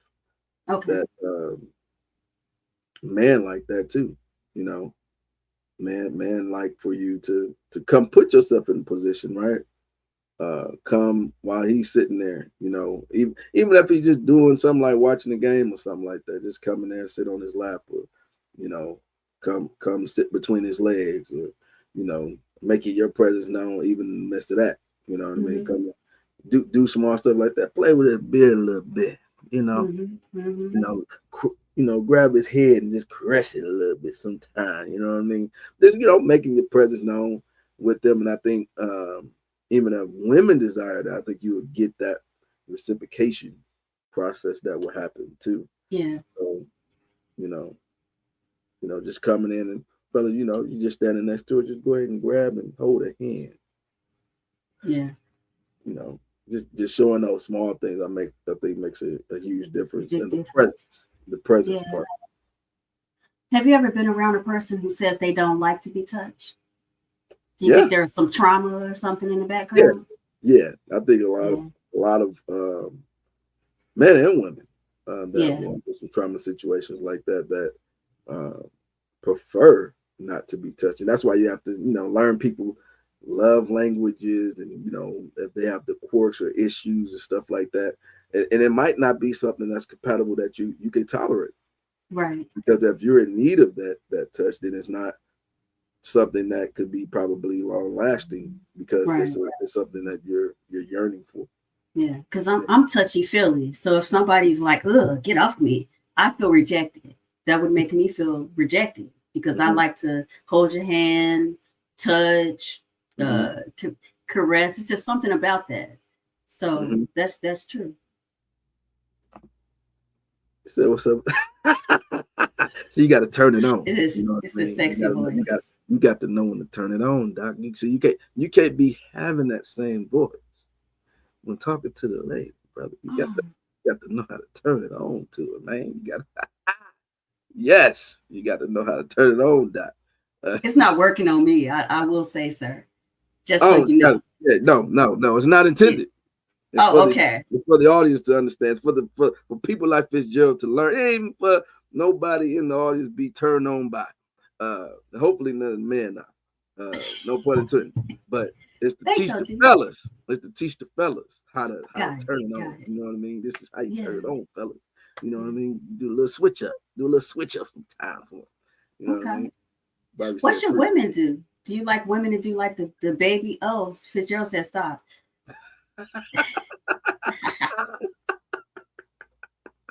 You're hilarious, man. What was your question? So for women, what do they do that's like the switch up and to turn on a man? Is the voice like a baby voice? Is it like, oh, thank you, I just really, or what? What's a turn on for you in that regard? I think it just depends on the environment and the situation, man. I don't think it's anything specific. I think it's just the chemistry of the relationship. It's just the chemistry. It could be playful. It could be fun. It could be, your voice don't have to be a certain way. But, I think most guys want a woman that presents herself as a lady. Feminine. Right? Feminine. You don't want, yeah, what up, yo? You ain't trying to get that. That ain't turning on nothing. So you at least talk it in a way to where you're presenting yourself to be open to giving and receiving those flirtatious type and enticements.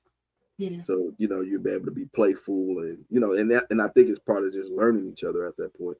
Like, what is you like? What do you like? Mm-hmm. And then you start to play on those things. And I think it'll start to pan out even more and more.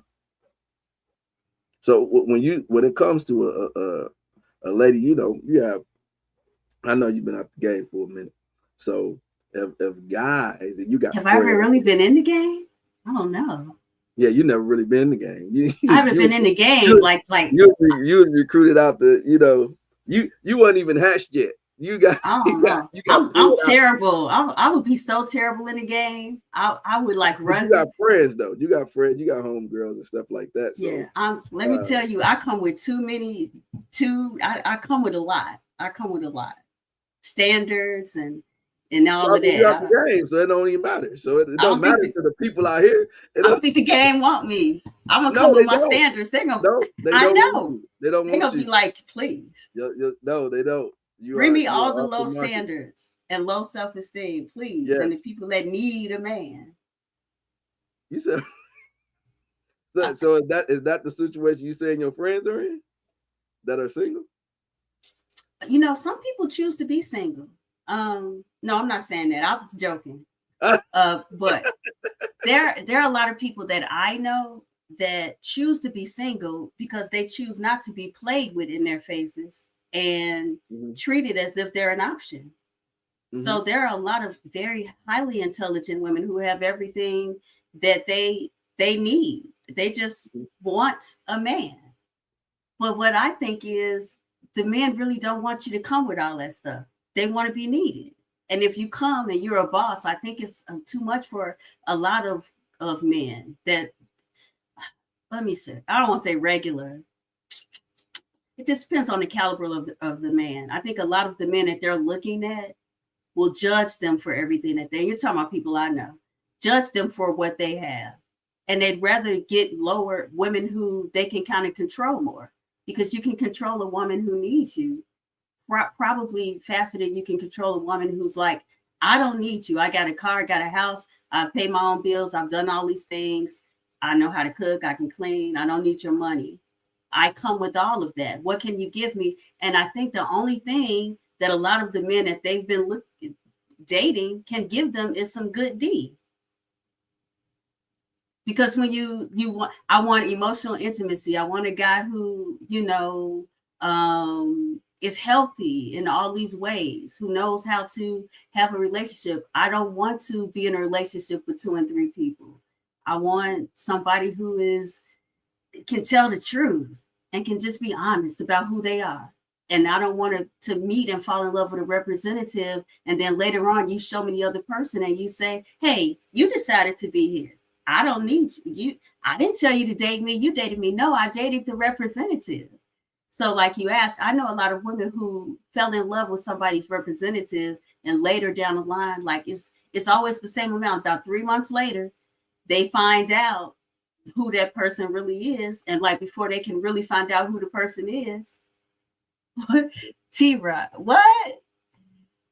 Lordy, before they can really find out who the person is, it's over. And it's over. They get ghosted, or they get a text or that says it's just so different now. It's like I'm used to like talking on the phone, or can we have a face-to-face conversation? Now people avoid conversations because like I don't want to be held accountable for anything. I don't want to answer your questions. I know what I've been doing.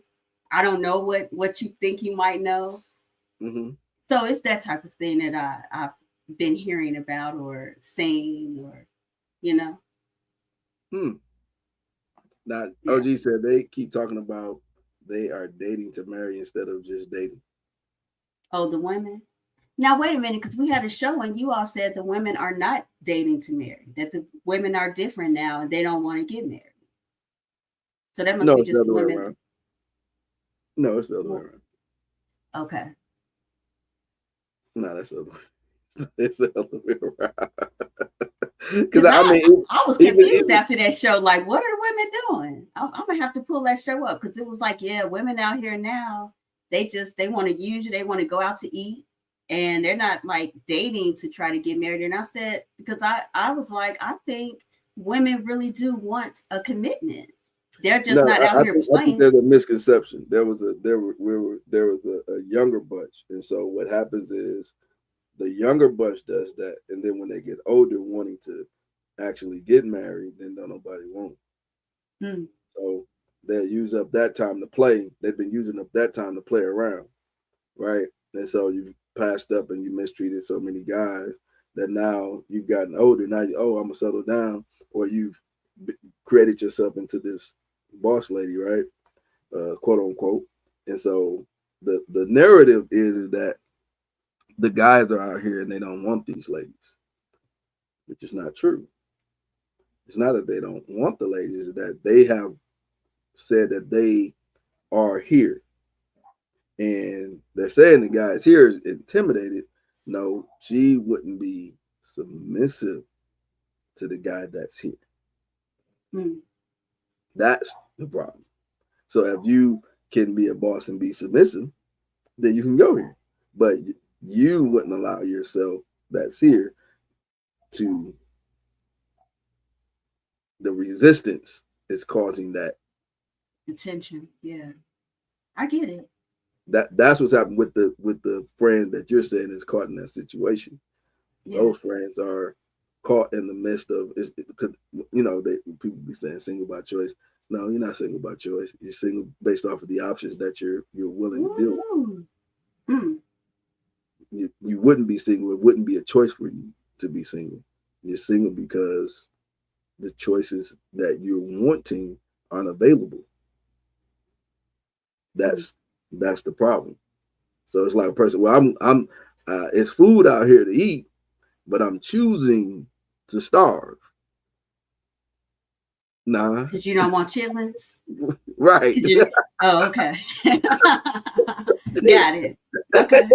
Got it. Well, then I'm choosing to starve. I don't eat meat. I'm vegetarian. So I need something special out in the streets because I'm a vegetarian. So that's a good point that you bring up about the submission. Here we are again with that word and how to submit. I think it's something that's it's complicated. What does that mean, right? Is it really? I think the word itself is scary to people. I always hear men talk about submitting or a woman submitting, but a man should also submit to a woman. I think it's equal. But I always hear men say a woman should submit. It's not equal. What do you mean? Because I know where I'm going. Are you going with the head? The man is the head of the household. Are you going there? Yeah. type of thing, why it's not equal. Yeah, I agree 100% with you. No, I'm That's- saying it's not equal. The submission part isn't equal. Oh, how you submit? What that Explain. actually means. Yeah. Because I mean, if we're going scripturally, right? So the woman's supposed to submit to the man, but the man has to. It's never stated that the woman is supposed to sacrifice her life. The man has to be one that sacrifices life Exactly. for his family. So Right. that's a different level of. Hey, it's the same example of the having breakfast, right? The eggs and the ham, right? It's like the chicken contributes, but the ham actually died. I mean, yeah, you got to die to eat the ham, Mhm. and the chicken just contributes, right? You pop an egg. There's a sacrifice that's made, Mhm. but you don't have to sacrifice your life for it. So there's a Mhm. Brennan got into the chat, and then Oh, OG what Bobby happened? Shop said, While you're reading this, I was going to say a woman also sacrifices her life to create the family through childbirth. So although it's not the same, we do make sacrifices as well in submitting to our husbands. That's why it's so important who you choose to submit to. Women make major sacrifices. Right. Major sacrifices. Major. And I think sometimes it's confused, it's conflated when we're talking about like a woman just submitting, and like you should definitely have a woman that she shouldn't be able to voice her opinions and being able to bring those things to light to the table, to where she should be your major confidant, the person that can be your co-pilot, that can see things maybe you don't see, that can give you a heads up, and then you're taking heed to that stuff too. So and sometimes our egos can get in the way as man, and we have to be willing to. That's where that other part of submission comes in, that from the man too, being able to. That woman should be a wise counsel to you as well. That she shouldn't just be somebody that just, she bear children and she cook, right? No, but she's a person that you build with, grow with, that you talk with, that can see things that maybe you don't see either. It's a helpmate. Yeah, an actual helpmate. Yeah. And so OG Bobby Johnson said, you can really enjoy someone and they not letting the process happen without saying, when are we going to get married? Ooh. Yeah. Or if you've been married, they'll say, what do you think about getting married again? Yeah. That's a good point too. I've heard that before. What's not complicated? Said it's not complicated. Talking about submission. Yeah. Brenda said her pastor talked about submission. Oh, look at that. Look at that. Wow. She also said she don't agree. I'm single by choice. Oh gosh, she had me go in. So Brenda, let me ask you. And I'll say this. There's some people that could be single by choice, right? But are you saying that you are single by choice for this season, or you're single by choice just period throughout the rest of your life? You have no desire to have a man and to be married. That's the question that's on the table. Mm-hmm. So, because the single by choice could be for a season, I want to get myself together, be prepared. Or are you saying you're single by choice based off of that, or just that you're just not interested at all? That you are in the stage where you just want to go into the rest of your life without anyone. So that's going to be a good piece. Well, it doesn't mean she doesn't have anybody. She's just not in a romantic relationship. She may have friends. She might have a friend with benefits. She might know where to go to get some good stuff. I don't know, but it doesn't always. Huh? So is that single?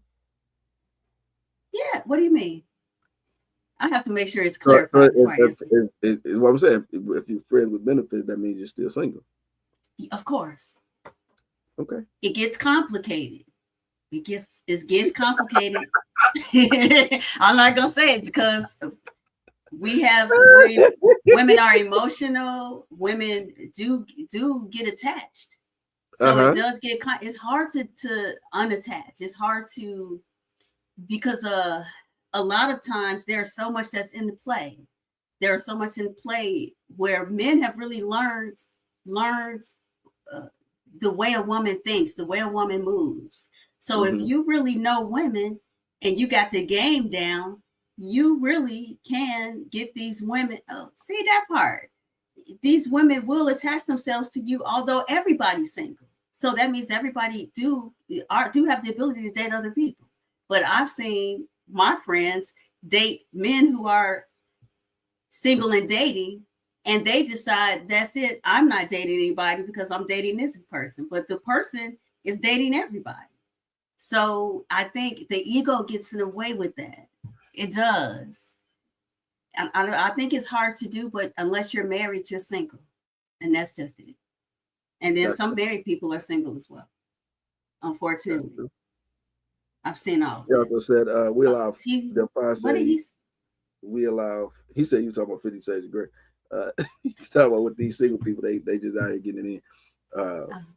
He said we allow fear, self-preservation, and lack of trusting God to understand the power of submission. When we talk about when we walk in the Spirit, it's not complicated. We must first learn submission to God first.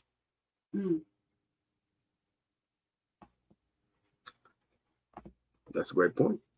It's a great point. If there's so many people that are in a, I mean, it's not.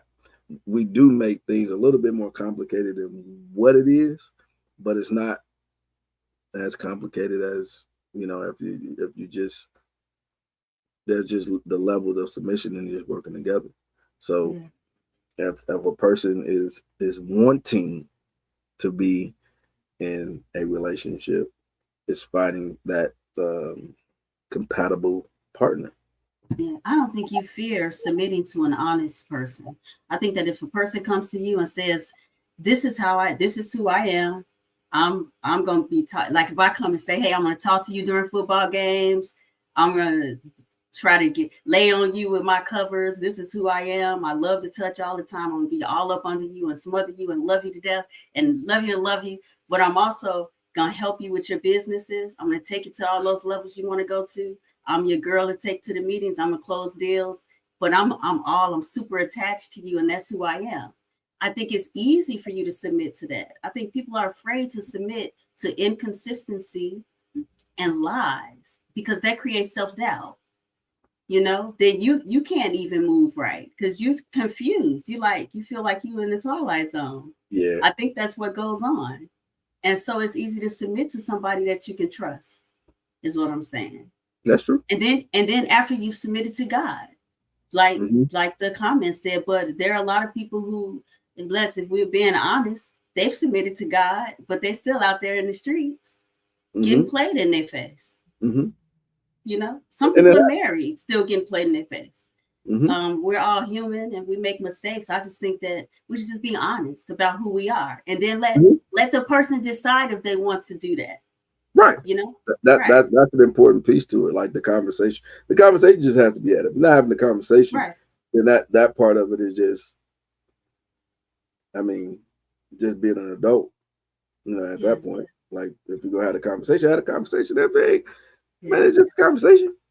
I forgot what the question was. We went all everywhere. It is, you know, at some point it is what it is. And if we're going to become more than that, then it's, you know, sometimes being a part of something just may not be what you think it's going to be. Yeah. Question. And then I'll be okay with it. How do you know when you want something to be more? Like, how do men know that they want to move from we're just seeing each other, we're just kind of hanging out together, to now I want to take this more serious? How do you know when you want to go to that point where you want to be exclusive? Or do you want to be exclusive? You just want her exclusive to you, but you're still kind of looking to see if there's anything better out there. How do you? I think that's a question. That there are different type of men, just like there are different type of women. Like different men deal with things differently based off of what I think based off of like you know how often maybe you're seeing someone. Could it be based off of the person being long distance? Because a lot of people are doing long distance relationships now. And I think it's the person reading and just having that conversation at some point. I think after, I think most guys realize there's some type of interest after at least, you know, maybe a few dates.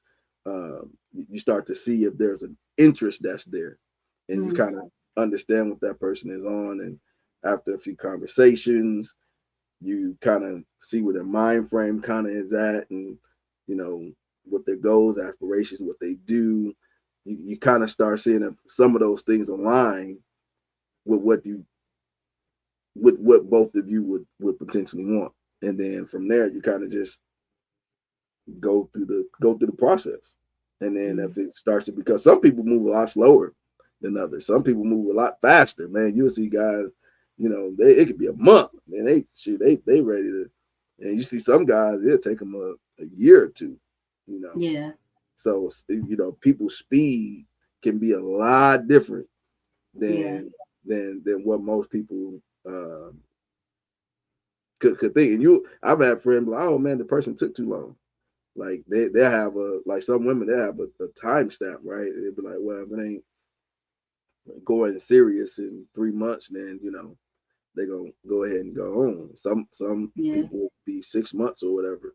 And then I remember I had a friend, she was like, well, if he don't ask me to marry him within the year, then she was gonna move on, type thing. So I think everybody kind of has their, just depending on, and I think most guys they kind of knew in the first 3 months, like if this is going to potentially go somewhere. Outside of that, then you know, you just a fun time. Yeah. And that's if they're looking for that. I mean, some people may not be looking for a marriage. They may just be looking for companionship, or there are some people having a great time having relationships. Yeah. Yeah. Let me see. Bobby even said that some people have a companion with no strings attached. Yeah. And those type of situations work for some folks, for some it don't. Yeah. You know, it just depends on the person. Devontae, I think it varies, but we know early. But when we have the conversation about them with mom or living close confident, you know, I think it do vary from time to time when having that type of conversation. Yeah. Mm-hmm.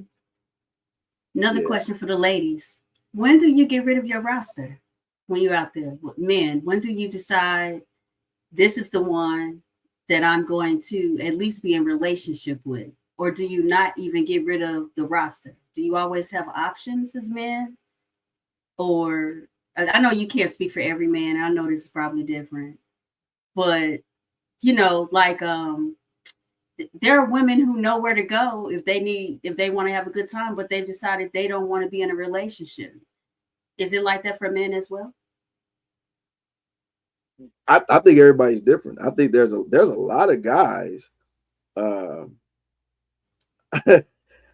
think a lot of guys, everybody moves differently. So I think a lot of guys don't even get the opportunity sometimes, and they're looked over. So many of them don't even get dates, or they don't get the opportunity to even date women in general. So those women are still wanting certain caliber of guys, right? So they're all looking at these certain guys, and yeah, it could get real complicated for some of them. But I think for guys, you know, some of them may, a lot of them, you know, people that you could have available, but majority of the time, if those are the guys, then they typically are going to be just up and honest. Let me see. He said, I went on a date. The girl was at her engagement party the next day. What? The girl was at her engagement party. Oh no. Yeah, so she had a roster. She was looking at options still. Yeah, she considering her options. That's all right. Oh man. He said the day before the wedding, it's crazy out here. Wow. OG said you focus on her, so you feel you done your best in that relationship. Distractions hurt you. Giving your all. Oh, gee, that is so true, right? Wow. That's very true. He said they're not giving up that roster. Gotta Some do, keep some the don't. MVPs.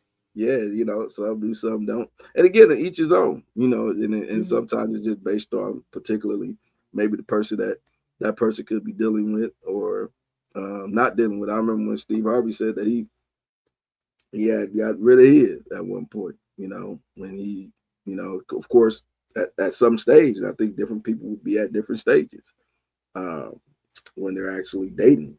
Like, what does that look like for a person? Probably just depends on the person, or depends on the situation, or you know, some guys she the only one anyway. Like, I'll be trying to give, you know, some game out here a little bit. The dude that people don't be paying attention to, those be some good guys, man. I snapped on them dudes. You don't see them. That's the problem. You just don't see them. They could be some decent guys. Because women pay attention to the same person. So it's like, if you can figure out how to be that guy, you know, become friends with that guy that's the man, and just figure out what he does and how he moves and become the man.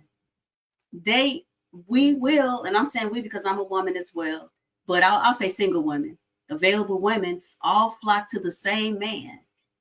And sometimes you can look and say, well, they're not even that handsome. What is going on? And they'll say things like, he has a pretty smile, or his personality. And then sometimes, you know, personality goes a long way, really. It's how you make a person feel.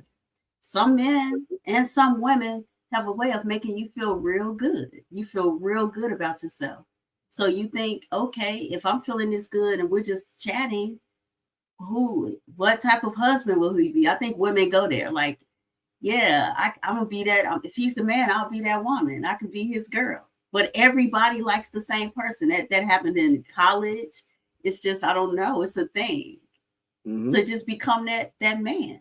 I'm sorry to hear that some men are overlooked. It's just the magnet part, right? It was the same for females too. Like females, some of them they just stood out more.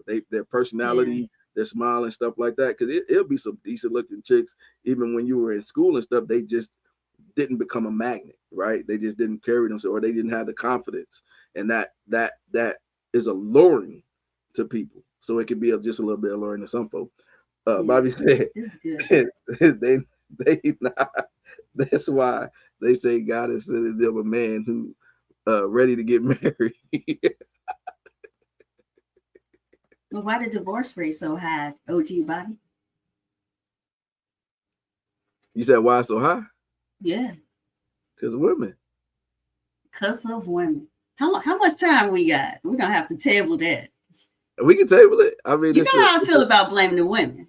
No, we'll be doing that. We'll be doing that stuff. Y'all. I'm just going. You're going to bring up statistics. The divorce rate is high because of women. What are we doing? What are we doing to y'all? Well, it's not to us. They're deciding to leave. Women are deciding to. Okay, we have to do the research and come back and table this. Oh yeah. Is this your opinion or is this facts? No, it's facts. It's facts. Is black facts or is it's real facts across everybody? No matter the race. Got it. Yeah, across races, all races, creeds. So all races, creed. Women are divorcing men at higher rates than men are divorcing women. Correct. There's what do you think?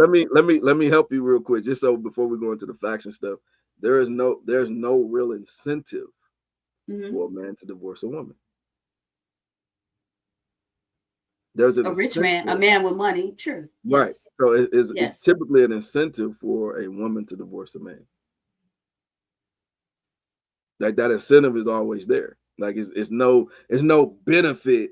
Like a woman typically benefits if she files for divorce. she typically benefits from it, So especially why if do you you have think? kids. Yeah, why do you think the women are filing for divorce from the men? Because it creates a So one what's of the the man doing? Is it infidelity. One of the I believe the lowest. man What is was the doing grandma? something for a No, I'm woman not saying that to they're not. What neglect I'm saying. her security, her leave, Okay, you asked me separate a her question, family. and then you okay? Go ahead. I'm gonna let you cook. You said what? I'm trying to cook before you can pull in I know you the asked the season. question. I was trying to answer it, but I'm gonna let you cook though. Go ahead, cook. Go I'm ahead, sorry. Go ahead. No, go ahead, I just want to add, and then I'm gonna be quiet because I do want to hear what you have to say. Go ahead. Go My ahead. apologies, but I believe that, and as a woman who is married, I believe that leaving my husband, separating our family, is more important to me than just willy-nilly leaving my husband for no reason. It would have to be something that was like, and as a woman, we may forgive the first 2 times or so. It has to be consistent disrespect and disregard for a woman, in my opinion, to decide she's going to file for a divorce from her husband. I don't know, because I have not been in that situation. I hate to speak on things I don't know about. So I'm gonna say I'm not sure, but it's my belief that it had to have been something that the man did. So it's not the woman's fault. Because the way it was stated was that we're just out here getting married and divorcing. Like, it's that easy to find another good man or another man who we can live with. And I don't think that's true.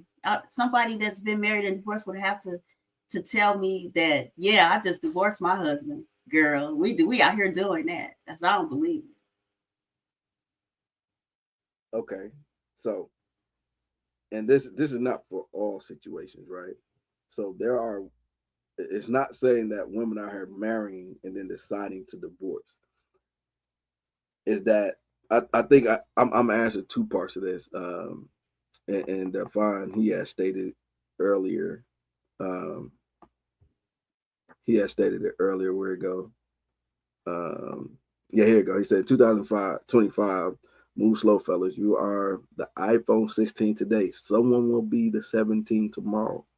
So it's the grass is green on the other side. There was an older lady that had been married for a long time, and her husband had passed, and she was talking to I think her granddaughters about relationships and stuff, and about choosing a man and being with a man. It's like, this day and age of women don't know how to stick through anything, right? And that's kind of goes with that too. It's like when you have another option, sometimes it's a little bit easier to make that decision to divorce, and that becomes a little bit of a problem because you're gonna hit rough spots. You're gonna be able to, so being able to go through those things when you don't have that option on the table makes you halt and think for a second. When divorce isn't on the table, when it's like, okay, I don't have a safe place to land. And that's kind of how the whole court system and stuff, we're going into history, right, got into place, because women getting 50% of the stuff and all of that, because they were in like abusive relationships and stuff like that, and then they wouldn't be able to leave with anything, so they felt kind of stuck. So, but that wasn't all situations. So now you created a situation for a small group of that was happening to women, to where now it's used just across the board for like, oh, I don't like the way he was talking to me, so I want to go ahead and jet. Or even if it was like a situation, oh, he cheated, it's something that's a no-go for me, boom, I'm out. So now those scenarios, whatever has happened, you ain't allowing nothing. There is no real rough patches. As soon as the rough patch hit, because we would talk about rough patches and stuff all the time, every couple goes through them, right? There's situations that's going to happen that is going to be a rough patch, and that is the real validity of what we're talking about, the growth and love and all that type is going to be. But if you just out the door as soon as you hit that rough patch, and you got people just divorcing just like that, like in in 6 months or a year or within 2 years. So it's like, how much resistance, or did you just not know the person? Like, was it that, did that person flip that quick of being a totally different person that now, 6 months down the line, you ready to, call it quits? So those things, having that on the table as an option, with you being able to have the landing space for yourself of saying, oh, I could be even better than with you. That's a jacked up situation. I'm better off financially set and stuff like that. I can take half of the stuff, take half of it, and then still have my own stuff that I'm gonna be doing. And then so now I'm in a better. Then I'm gonna have on top of that the extra money that I'm gonna get for me having the kids. You see what I'm saying? Like, all of that becomes a financial incentive for some people. So it makes it a little bit more easier for folks to not think about, listen, let's work this out. Hey, this is going on.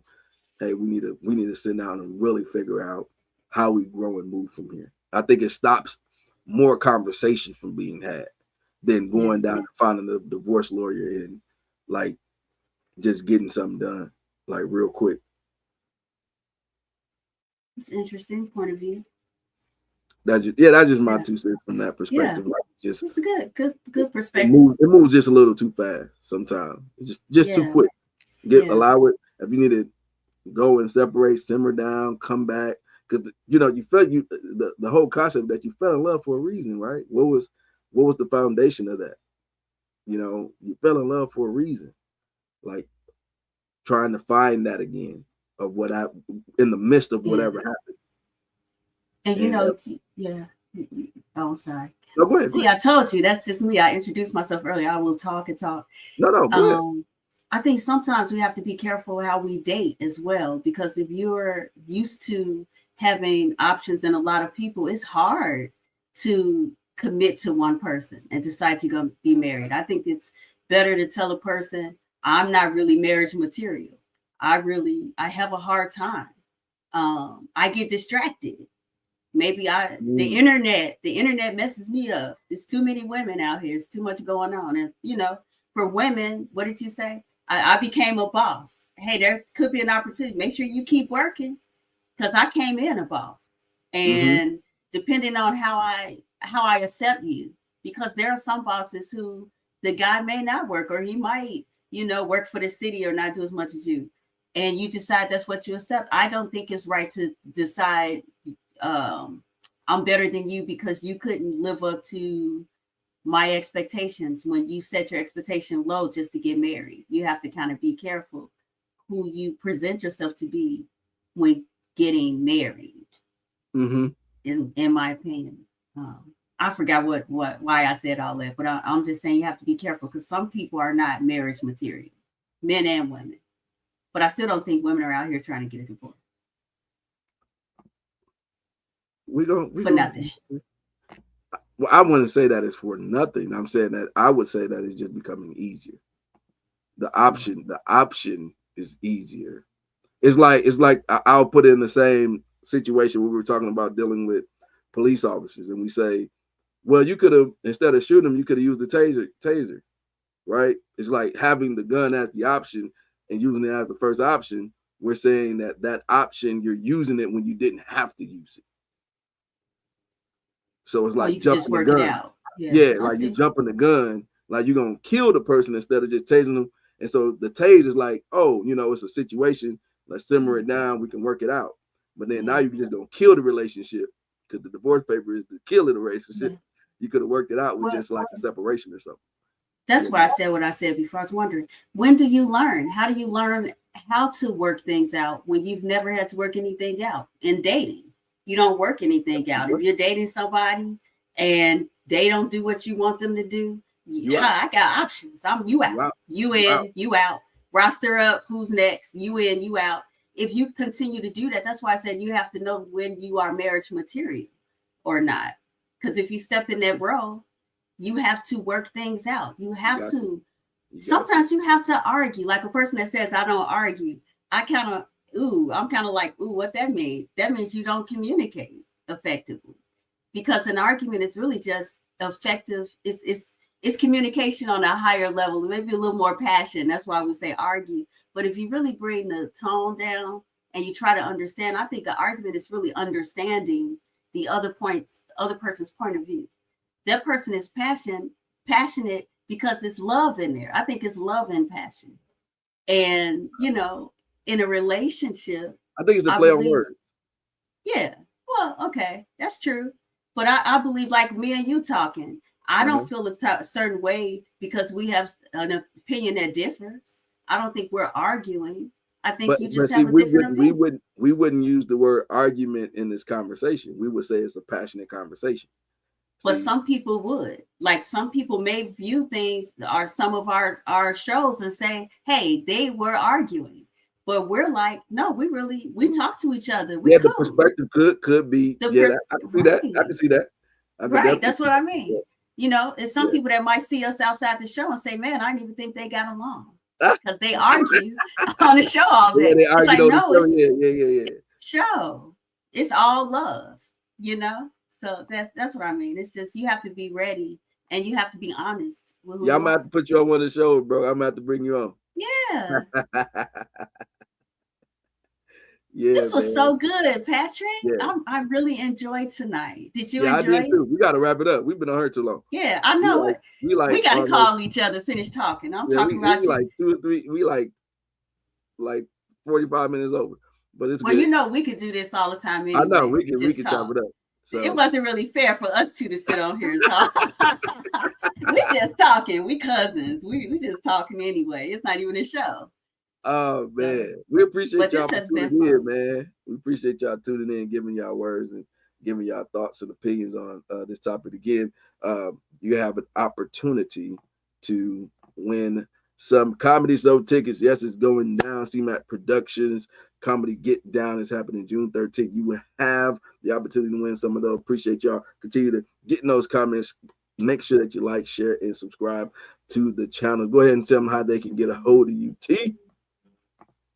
Hey, thank you everybody for listening. It was a great show today. You can contact me by email, t.franklin@yahoo.com.